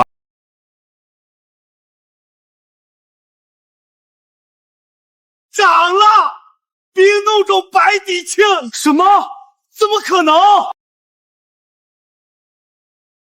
我靠！有没有搞错？1号居然开出了冰冻种白底青，走狗屎运了！哈哈，老子压中了，3倍赔率啊！1号小帅哥无敌！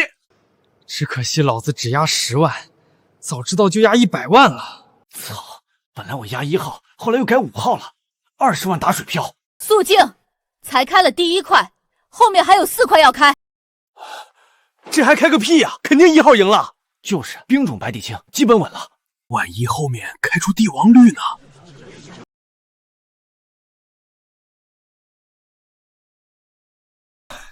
这个垃圾也配称赌石师？我的50万啊！这家伙居然真的赢了。本来只是随便碰下运气，看看市场中新出现赌石师的水平，是运气还是真本事？老板，第2场胡老板要求提供原石，他在监控室骂骂咧咧，说我们作弊。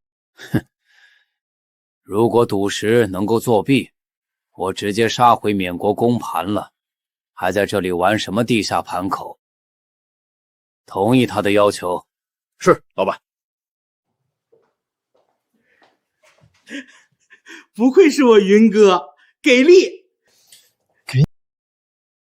我纯粹是运气，没看出来我随便选了一块。是运气，不过四爷不是说了吗？运气也是实力的一种。刚刚那赌石师说马四爷的威胁是假的，不会打断腿。要不要试试？我如果场场切掌，肯定没法活着离开这城市，所以下一局必须输，试试这个马四爷的反应。胖子，对不住了，苦一苦兄弟，也是为了你好。肖星云，请准备一下，马上进行第2局。我倒想看看，切出废料输了一局会怎么样。1号，切出废料。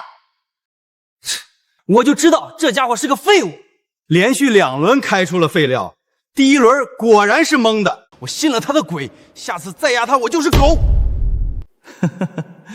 这是马四爷果然是恐吓人的，连续输2局都没把我怎么样。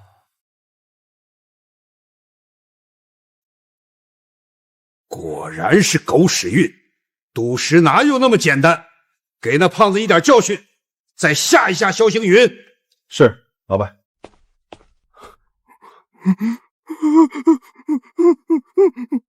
死胖子这么惨，这么快就被人打断了双腿。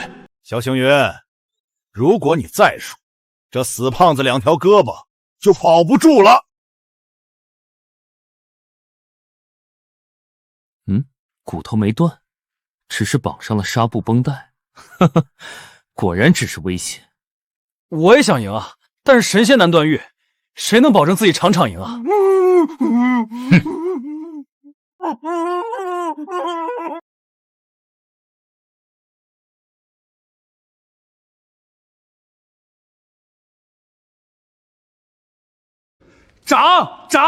涨！你看这萧星云，除了第1场蒙对之外，已经连输了4场。不用说，这一场铁定也是输的。前面3号赌石师可是开出了一块极品玻璃种冰绿，我已经等着收钱了。哈哈，10倍的赔率，爽歪歪，1000万啊！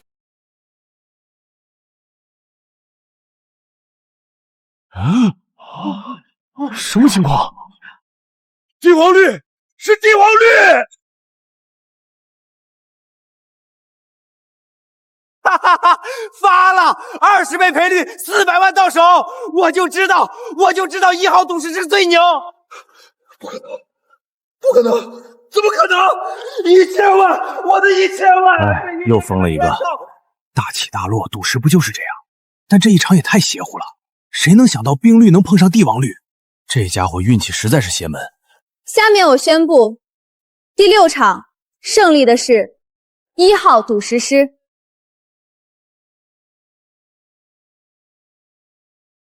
这家伙太邪门了，装的还是运气。运气不可能次次灵验，他绝对是个鉴宝高手。那我们的计划还得慢慢商量才行。赌石水平还凑合，6局2胜，33.33%的胜率。再练10年8年，技术稳定后，可以去缅国公盘试试手气。这瘸子确实神经病，搞这么大阵仗就为了这点钱。这是答应你的佣金，出去后不要乱说话。把2位贵客送出去吧。看在你给了我200万的份上，我就不把你们的窝点举报了。吓死我了，我真以为回不来了。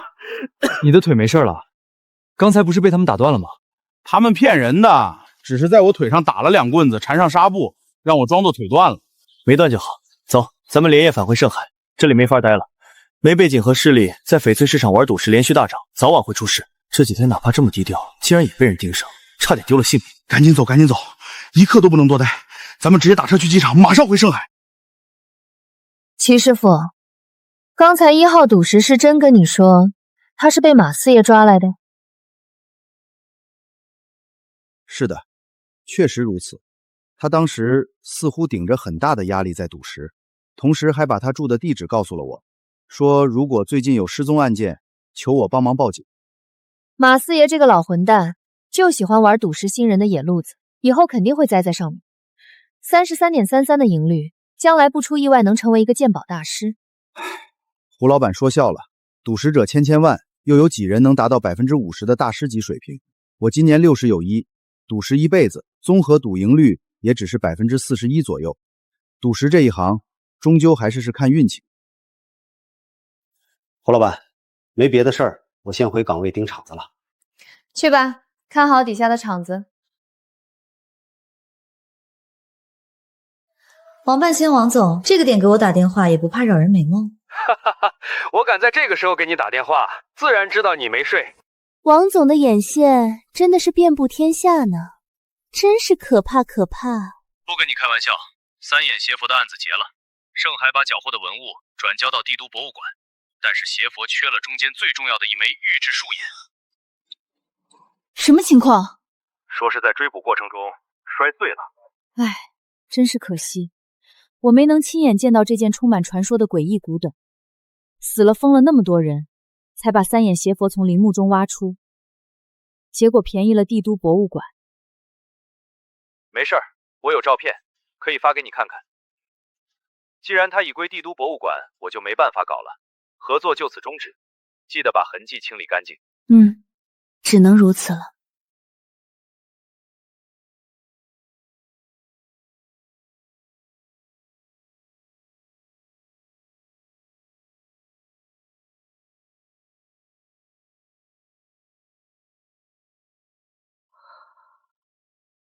看着好邪门，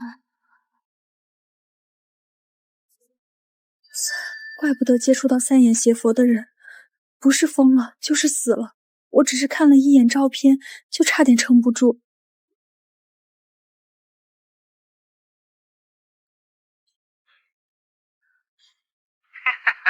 胡老板，你是哪位？这些玉石碎片怎么在你手上？来路正吗？你喊我大金牙就行。3眼邪佛的第3只眼睛，圈里人都在关注。他本该随佛像一起送到帝都博物馆，但现在落到我手上。你觉得他来路正不正？也是，如果来路正，就不会藏头露尾了。闲话少说，开个价吧。1000万，去潘家园我的店里交易。是你傻，还是我傻？总共108颗碎片，1个亿，在盛海交易。等你到了盛海，我再告诉你交易地点。不可能，整个三眼邪佛才值多少钱？第三只眼睛碎成这样了，还有什么用？最多给你2000万。1分不少。我在盛海等你1天，1天后我会再联络其他买家。大金牙，盗墓圈里至少有10个叫大金牙的长眼人，鬼知道你是哪个。不过他能摸到我这个号码，应该和王半仙脱不了关系。呵呵，刚才还让我清理痕迹，转眼就把我卖了。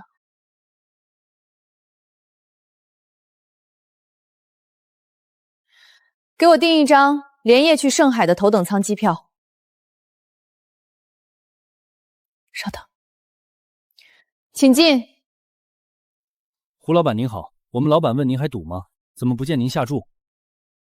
不赌了，没意思。告诉马老四，以后赌时就老老实实的请赌石师傅，乱抓免费的苦力容易翻车。是，我会向老板转达的。对不起，老板，由于时间仓促，最近一班次的头等舱和商务舱都没订到，只订到了普通舱。行吧，那就将就一下。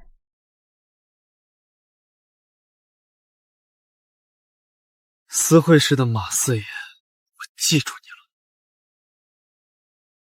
这不是马四爷抓的那个新人赌石师吗？萧先生吗？我在翡翠市场见过你，你很厉害哦。你好，我们认识吗？就算以前不认识，现在也认识了。我叫胡丽丽。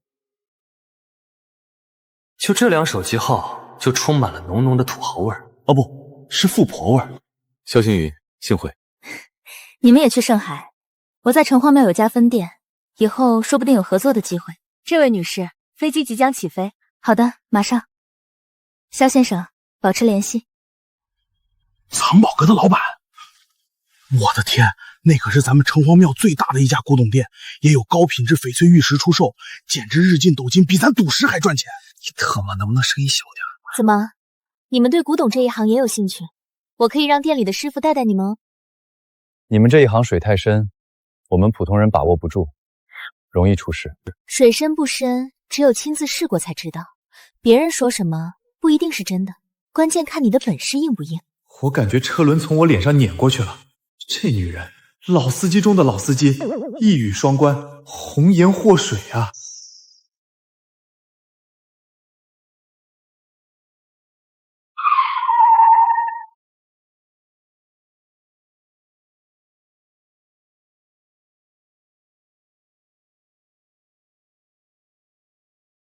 这才是我们盛海最顶级的有钱人啊！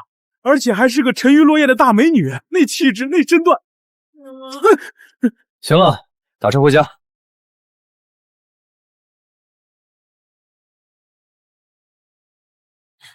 云哥回来啦！你邮寄的原石我让人搬进地下室了，已经检测过了，总共12块，和你发来的照片一模一样。好的，小晴，吃早饭了吗？这么早就去学校啊？我去学校吃，食堂里饭菜便宜，而且今天我们班有个节目要排演，我得尽早过去。不说了，我赶时间，拜拜。好累，好困，好饿，但完全不想动。只有缩在熟悉的家里，才找到一丝久违的安全感。要是我的透视眼有攻击能力就好了，这样就能自保。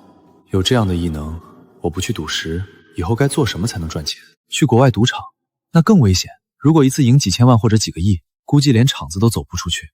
我的透视眼想要升级，需要大量的古玉，购买玉石肯定需要大量的金钱。唉，烦躁。前段时间，盛海破获一起盗墓团伙贩卖古董案件，经过多日调查，已经结案。只是相关古董在转交帝都博物馆途中，有几件珍贵的古董在运输车上被盗。各位观众，如有相关线索，警方将提供10万奖金。盗字等更加。这玉石我怎么感觉这么熟悉？整体吧，为什么我的眼睛？我想要把这些玉石碎片给吞进去。我操！我想起来了，这他妈不就是那天我在城隍庙崩伤我眼睛的玉石吗？到底什么来头？我的神眼就因为这玉石击中才有的。刚刚看到那邪眼玉石，我不是想把它吞进腹中，而是吞进眼睛里。似乎那玉石碎片中含有让我眼睛极为稀缺的物质。你们看新闻了吧？三眼邪佛的预言又被盗了，安保也太松懈了。乾陵，但凡接触过这尊佛像的人，已经接连出事100多人了，十分邪门。乾陵一直完好封存，根本没有被盗传闻，这消息多半是以讹传讹。三眼邪佛，难道我的神眼就来自于这个古董的树眼？不行，我得去城隍庙一趟。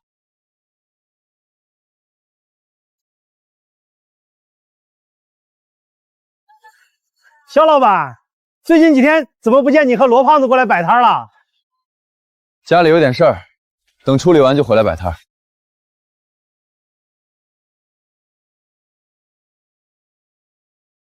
什么古董，什么古玉，全是假的，神也没发现一丝能量。希望这些大店里面有点真货吧。先生，欢迎光临。店里有什么正宗的古玉吗？有的，请跟我到这个柜台。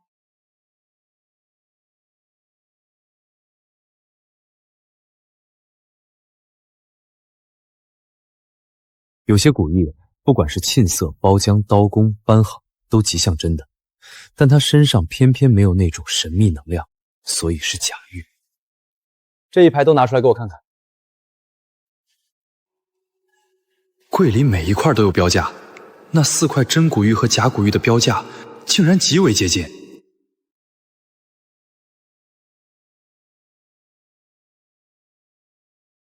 那我就不客气了。先生，是哪里不满意吗？我再看看。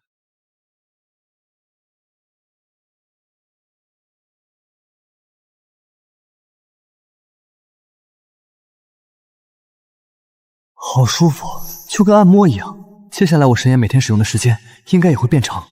先生，4块都吸收了，不付钱倒也不好，就买1块吧。这块我要了，不用包，直接付款。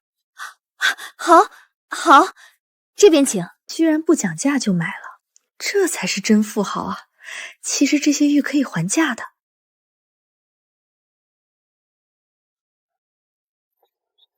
这个瓶子我能拿在手里看看吗？没想到不仅仅古玉有能量，古董上面也有。可以是可以，不过得拿到柜台上，您再观看。明白，古董不过手嘛。好的。这个瓷瓶是什么朝代的？多少钱？这是宋代耀州雕刻青瓷瓶，价格是480万。什么？哎，太贵了，超出我的预期。先生觉得什么价位合适？咱们可以谈谈。算了，真买不起，我再看看。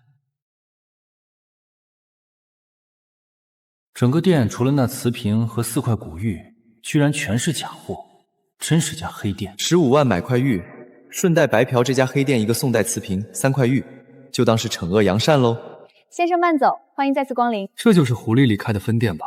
据说他主店在帝都潘家园，规模更大，在圈里享有盛名。进去看看，白嫖下。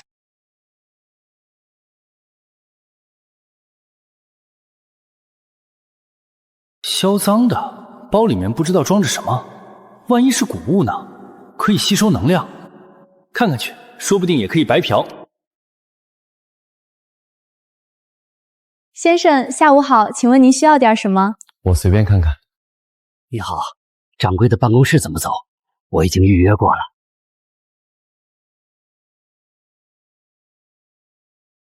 救命啊！救命！报警啊！保安！保安！那种极度饥饿、极度贪婪的情绪又来了。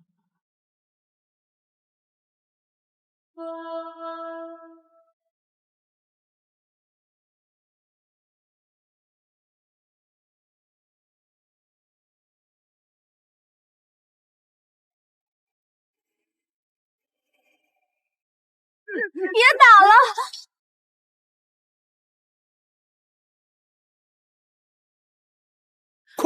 快帮我把地上的玉石碎片捡起来！有特特乖乖听话，我们兄弟不杀人。不许动！蹲下！巧了，我也怕。把你们手里的玉石碎片全部放到我的包里。这纹理不是天然能够形成的，这就是那只强大又可怕的眼睛。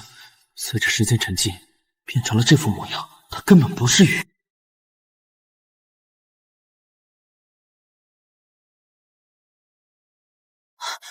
你会变魔术？碎片怎么消失了？啊，你看错了。我看错了，它碎成粉末就不见了。不对啊，我就用眼睛看了下它，就变成这样了。你捡的玉石碎片呢？快给我，不然我宰了你！我没捡到玉石碎片啊，你看错了。对啊，你没捡到玉石碎片，是我看错了。大哥，快逃啊！执法快到了。对啊，我在愣啥呢？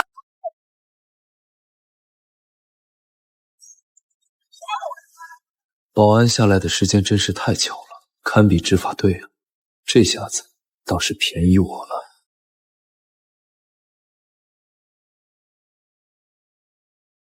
您好，先生，您在店里做什么？我刚从对面树玉斋买了块玉出来，花了我15万。听说藏宝阁货更好，就过来想再买几块。结果刚进来不久，就看到有人抢劫。你们看看，我损失了15万，这该找谁赔偿？这是劫匪的责任。我现在给你另立一个案件，到时候抓获了劫匪，如果他们有财产赔偿，就让他们赔。我刚才撞倒了货架，瓷瓶砸在了他身边，不会把责任推到我身上吧？先生，我是警察，有些情况想跟您了解一下。我们只抓住一个，让另一个跑了。他们抢的东西就在那个黑色的皮包里面，我们也不知道有什么。那东西是一个老头拿到我们店里的。今天本店发生这样的事情，我很抱歉，所以给大家每人准备1万块钱的红包压压惊，不管是本店的工作人员还是顾客都有。谢谢掌柜，这事儿办得地道，确实该如此。收个红包压压惊，刚才真的差点吓死老子。老子不差钱，但是收个红包确实可以冲冲霉运。各位稍等，我上去拿钱。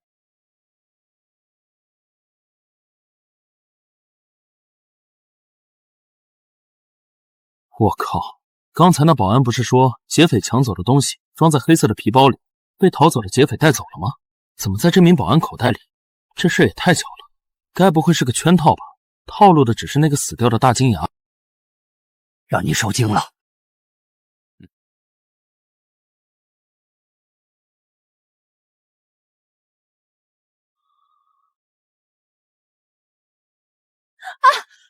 哎呦，你怎么走路的？是你。我去，这保镖咋这么凶？老子只是没留神，不小心碰了胡丽丽一下。在盛海，你敢打老子？老子往地上一躺，考虑买大平层还是复式，讹不死你。住手！是老板。不好意思，胡总，对不起，在你店里刚经历一场抢劫，吓坏了，不小心撞到你了。哦，刚才你也在店里？我刚接到掌柜的电话，说店里发生抢劫，甚至是命案，就急着往店里赶。唉，今天先这样，回头再联络。事情刚处理完，胡丽丽就到了店里，该不会是急着查看那些玉眼碎片吧？今天这一切是她安排的局。肖先生，考虑的怎么样了？可以为我们顾氏珠宝当赌石顾问吗？抱歉啊，顾小姐，我这边突发了一些情况，已经返回盛海，以后有机会再合作。好吧，那看来只能下次合作了。这只眼睛竟如此可怕，透视、人体扫描、魅惑众生，放射杀人的光芒，移山倒海，构建空间门，时空停滞，简直一眼定生死，一眼逆乾坤。当我的眼睛升级到一定境界，也会像幻象中的三眼神族一样吗？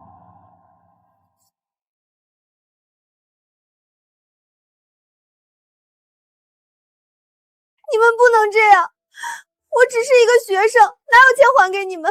不能，你们不能到我学校来，我绝不答应你们的要求。唉，家家有本难念的经，谁活着都不容易啊。云哥，你回来啦？催债的人找到你了？是啊，我爸妈早就提醒我会有这么一天的，不过我在学校里倒不怕他们。你父母那里准备怎么解决债务问题？一直拖延下去也不是办法。一些小债务我可以帮父母还，但最大的2笔债务，一笔是银行的，另一笔是高利贷，把我卖掉也还不起。我倒是有钱帮他解决，但没这个义务，又不是舔狗。现在我家里只有那块有问题的地，其他资产都被法院暂时查封了。地？什么地？事情就是这样的，我爸拍下的那块江景房，在挖地基的时候，发现大量的流沙，整个地皮算是废了。所以无法贷款盖房，银行和高利贷还同时催贷，导致整个资金链全部崩盘。是的，欠债虽然是3亿左右，但其实只要把这块地皮盘活，所有的债务问题其实瞬间就能解决，最多只比以前多耗费几千万的利息。那上面不帮忙解决问题吗？我也不知道，既然拖到现在没有解决，可能是被什么人坑了吧，不然以我父母的人脉，不可能解决不了。那就只能走一天算一天了。是啊，没事的，云哥，你不要替我担心，我自己能解决。哎呀，都快5点了，不行不行，我得直播了。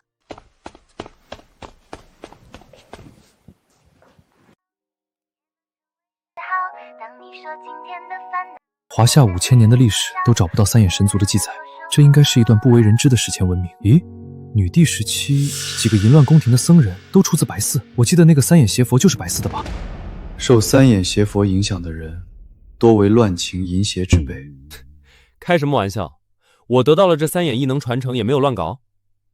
依然正直纯情，善良温柔。喂，云哥，我不甘心。不甘心又怎么着？忍着。我不想退出翡翠玉石这个行业，如果有机会，我还要再去赌石。还有那个马四爷，我正在托以前粤省的战友打听他的消息。行，有志气。打听出来消息，记得告诉我一声。那必须的啊！对了，咱们最近做啥呀？总不能一直在家里睡大觉吧？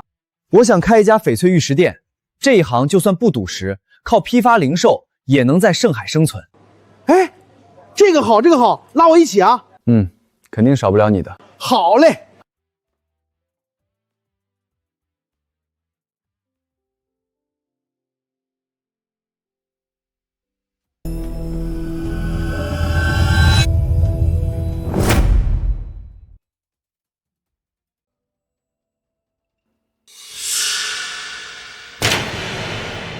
天啊，翠园这么高端的博属区，怎么也会停电？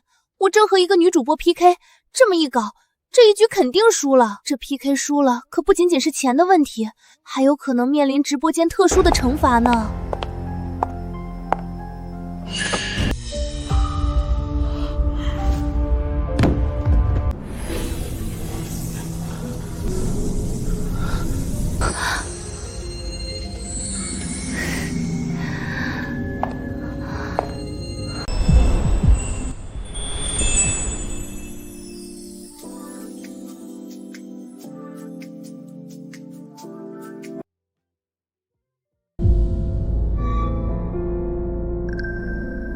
是谁？我在哪儿？发生了什么事？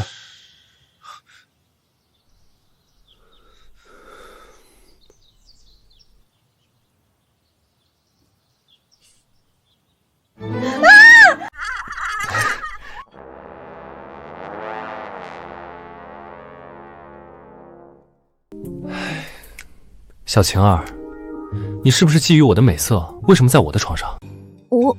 我也不知道，我只记得停电了，来到你的房间，想让你帮忙修电，后来发生了什么事？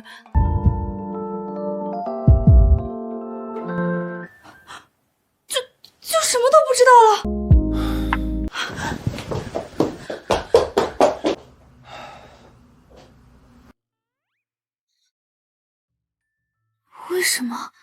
我为什么会这样？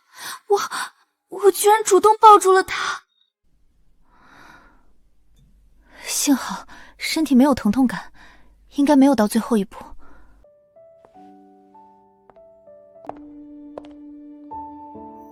我怎么看到他就把持不住了呢？还有我花了几百块买的新衣服都弄坏了。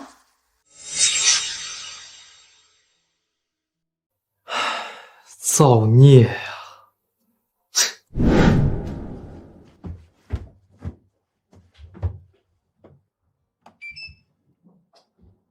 怎么回事？停电了？原来是跳闸了。肯定是眼睛一役迷惑了许晴，再加上在梦中经历的那些场面，影响到他的神智。吃吧，我做的早餐。那个，其实你先说吧。昨夜可能是我喝多了，本来想找你看一下为啥停电，不知道怎么回事就跑到你床上去了。但是你不要多想，我们没事的，我还没谈过恋爱呢。是吗？真巧啊，其实我也是。呸！我不信。不信你可以试试啊。你讨厌，我不想和你说话了。总算把这事儿应付过去了，还是许红主动找的借口。唉，诱惑技能以后还是少用为妙，不然就太禽兽了。也是时候去城隍庙物色个地方，开个店铺。云哥，咱们准备盘个多大的店面？城隍庙的问面房租可不便宜，大点的店面1年的租金就有可能上100万。先到管理处问问可有合适的门面出租，甭管多大，位置好就租。当然，也可以托中介问问情况。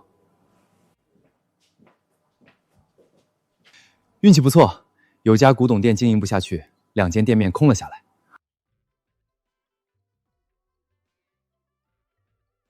不是，我特么又不是美女，你盯着我看啥？那啥，云哥，这家店铺你真带我一起啊？肯定带你啊，不然我喊你一起过来干啥？你以前带我入行，算是我半个师傅，我现在有赚钱门路，绝不会忘掉你。咱们初期总投资1000万，我投900万，占9成，余下的100万份额归你，占1成。谢谢，全听你的，我没有意见。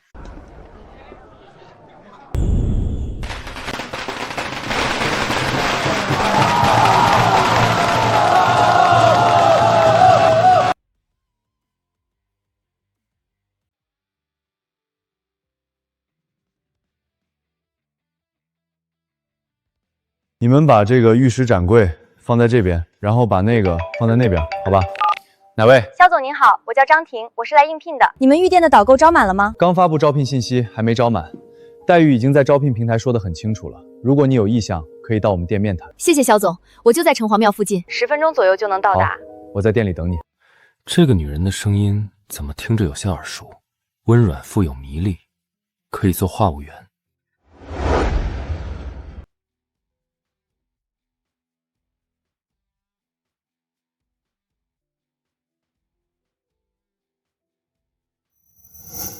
我去，这不是藏宝阁那家的女导购吗？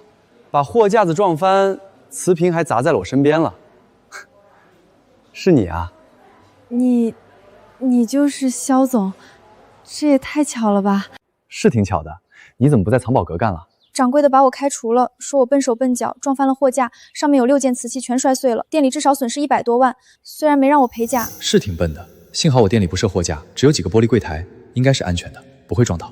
好，既然你有导购经验，那就聘用了，底薪加提成的方式，包5险1金。你还有什么要求？肖总，如果再遇到打劫，你会保护我吗？什么鬼？这是什么问题？我又不是你男朋友。肯定会保护你的，因为从现在开始，你是我店里的员工了，保护员工是老板应有的责任。那我就没问题了。行，先这么着吧，这2天把相关资料交上来，大概7天左右就能正式上班了。好的，谢谢肖总。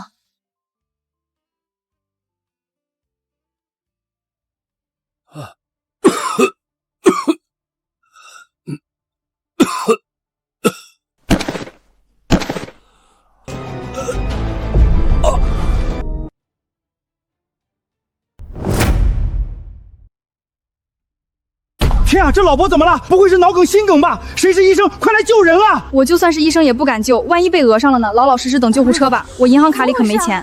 哎，是道德的沦丧还是心灵的扭曲？有人当街摔倒，竟然无人敢扶。他臭哥，他臭哥！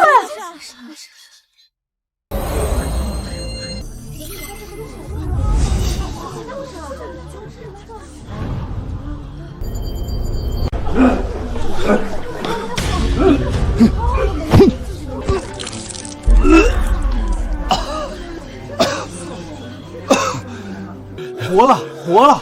这小伙子厉害啊，把人救活了。你是这家店的员工吗？我是这家店的老板。好人啊，居然是老板。走，我们进店去看看。这老板感觉怎么样？东西应该卖得不错。小伙子，感谢你救了我，只差一点儿就憋死了。我叫陆成，来自江浙，咱们加个微信吧，大恩不言谢。以后有用得着我的地方，我一定尽力帮忙。陆叔叔，没问题。这男子是个讲究人，看穿戴和气质，应该非富即贵。我是萧行云，身后这家玉店是我开的，主要销售翡翠和玉石。以后有需要可以介绍朋友过来。有和田玉平安扣吗？我逛城隍庙，主要就想给自己买个平安扣，结果没买到，还差点噎死。哎，那位大师算得真准，说我今年命中该有一劫。有的，你进来看看。我们店还在装修，现在只有少量的东西上架。如果看不中，等10天半月之后再来，到时候会有大量优质翡翠玉石上架。请。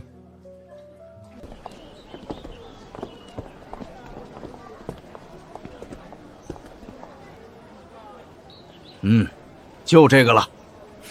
一般新买的玉件需要用清水冲洗一下才能佩戴，有洗却前尘、重新认主的意思。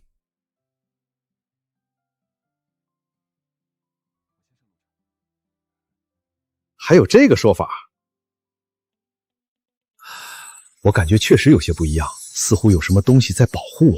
肖老板，不用找了，余下的钱就当是我请你吃饭。你救了我一命，这平安购是我今天逛了这么多家最便宜的。陆老板，等一下。陆先生，这怎么好意思？人情归人情，生意归生意，我必须找你钱。哎，陆先生，你慢点跑，别摔着。因为我们单位出来有活动，我不能离团太久。以后有时间了，我再过来专门请你吃饭。之前看他手机朋友圈，应该是个重要人员，难怪用现金。云哥，我打听到粤省马三爷的消息了，他就是一个开地下赌石盘口的赌鬼。下周瑞丽有个翡翠玉石展销会，他在那里也有赌石盘口。嚯，兵王罗大钊同志！既然查到了目标信息，那就开始动手吧。是断他4肢，还是灭他满门？我他妈哪有这个实力啊！我这不让你想办法报仇吗？好啊，本龙王立即召集10万部下，今夜兵发瑞丽，打断他马老四的4肢，灭他马老四满门。这个处理方案你满意吗？我不管，反正我把他的相关信息发到你微信了，你找杀手也好，找老部下也好，都随便你。可以嘛，死胖子在粤省的朋友还挺给力。马老四，原名马东华，职业赌徒，以前在澳市做叠马仔，因为惹了不该惹的人，被人打断一条腿，逃回了粤省，后进入赌石圈，手法狡诈残忍，骗了不少刚入行肥羊，因为越玩越大，曾活跃于缅国公盘，因技不如人，输得倾家荡产，被人打断另一条腿。马老四马东华是吧？那就锐利见吧。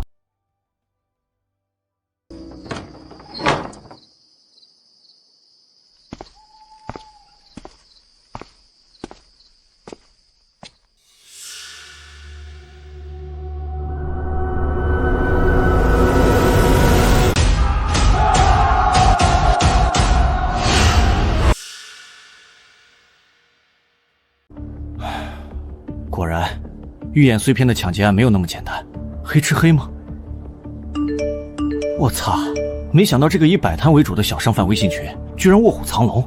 惊天秘闻啊！藏宝阁的老板黑吃黑，惹上了盗墓团伙，人家下了江湖必杀令，要让藏宝阁血债血偿。你们知道这个盗墓团伙的老大是谁吗？人称王半仙，这可是牛逼的大人物啊！结果找上藏宝阁老板，人也被杀。那个被杀的大金牙就是王半仙的手下。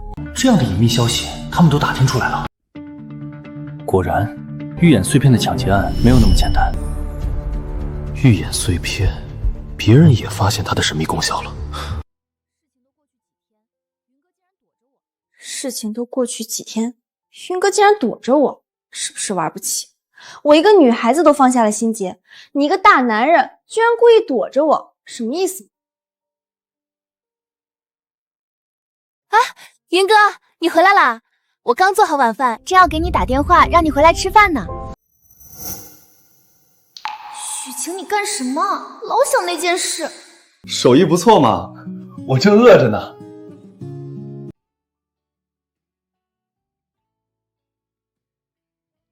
好吃，想不到你还有这么一手呢。想不到吧？对了，云哥，最近几天忙什么呢？早出晚归的。和朋友开了一家玉店，琐碎事太多，等装修完把货铺满，事情就不多了。开玉店，云哥生意做得这么大，你不是一直在城隍庙摆地摊吗？小本生意不值一提。啥时候开业一定要告诉我，我要略尽微薄之力支持一下。一定。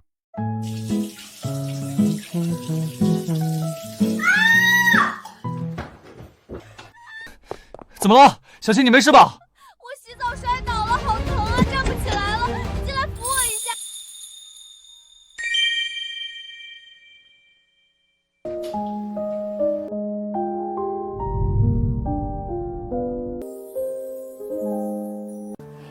好痛啊！云哥，你快帮我披上浴袍啊！啊，对，我这就去拿。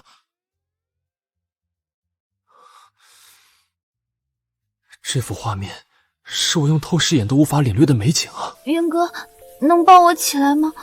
我动不了了。啊，我什么时候力气这么大了？这抱一个女人感觉这么轻松，难道是吸收了玉的能量？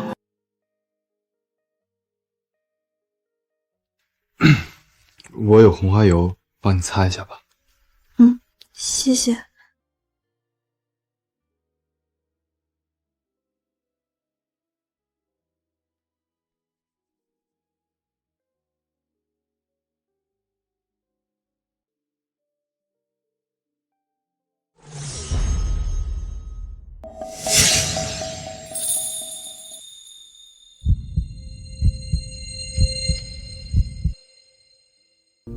你想干什么？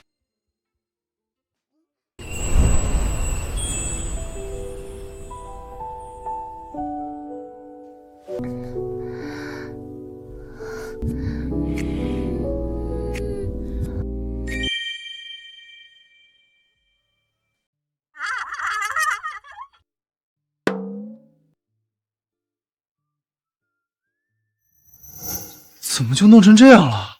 我这是怎么了？怎么一见到萧行云就想要靠近他，主动凑了上去，变得如此疯狂，如此主动？为什么？难不成我喜欢他？我应该生气吧，还是说点什么？这呆子在干什么呢？哎，可是昨夜我是清醒的，每个过程都印象深刻。既然是我自己抱住他，哪儿还有能骂他？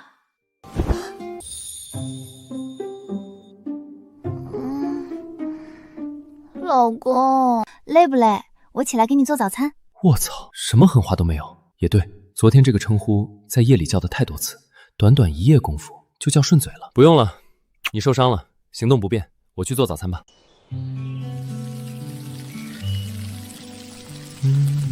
小曲，为什么会这样？太羞耻了。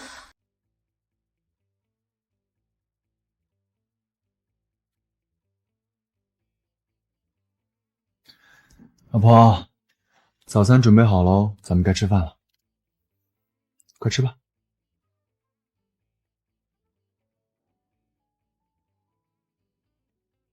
嘿嘿，单身1年，稀里糊涂就脱单了。虽然我不明白为什么会这样，但这是自己的选择。云哥真的是越看越喜欢。他的身体好强壮，昨天夜里他的眼睛也好有魅力。如果不是家里有一堆烦心的债务问题，我现在应该更幸福吧。对了，老婆，我今天可能会去瑞丽进货，你有什么问题，随时给我打电话。我答应你，等我忙完这阵子，跟你一起回家，看看你父母的债务问题能不能帮得上忙。我没事的，男人事业为重嘛。晚上有空的时候，记得给我打个电话或者发个信息。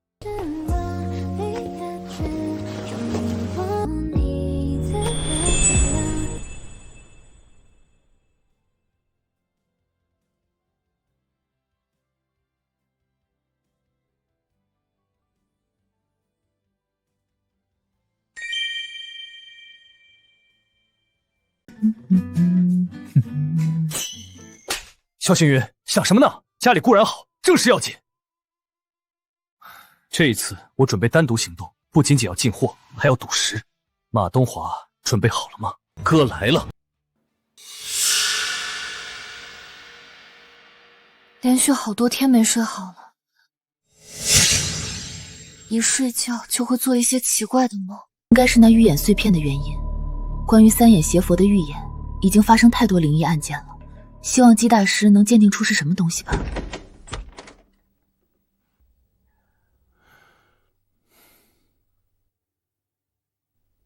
胡女士，抱歉，因为临时有事，我迟到了10分钟。姬教授客气了，是我唐突了。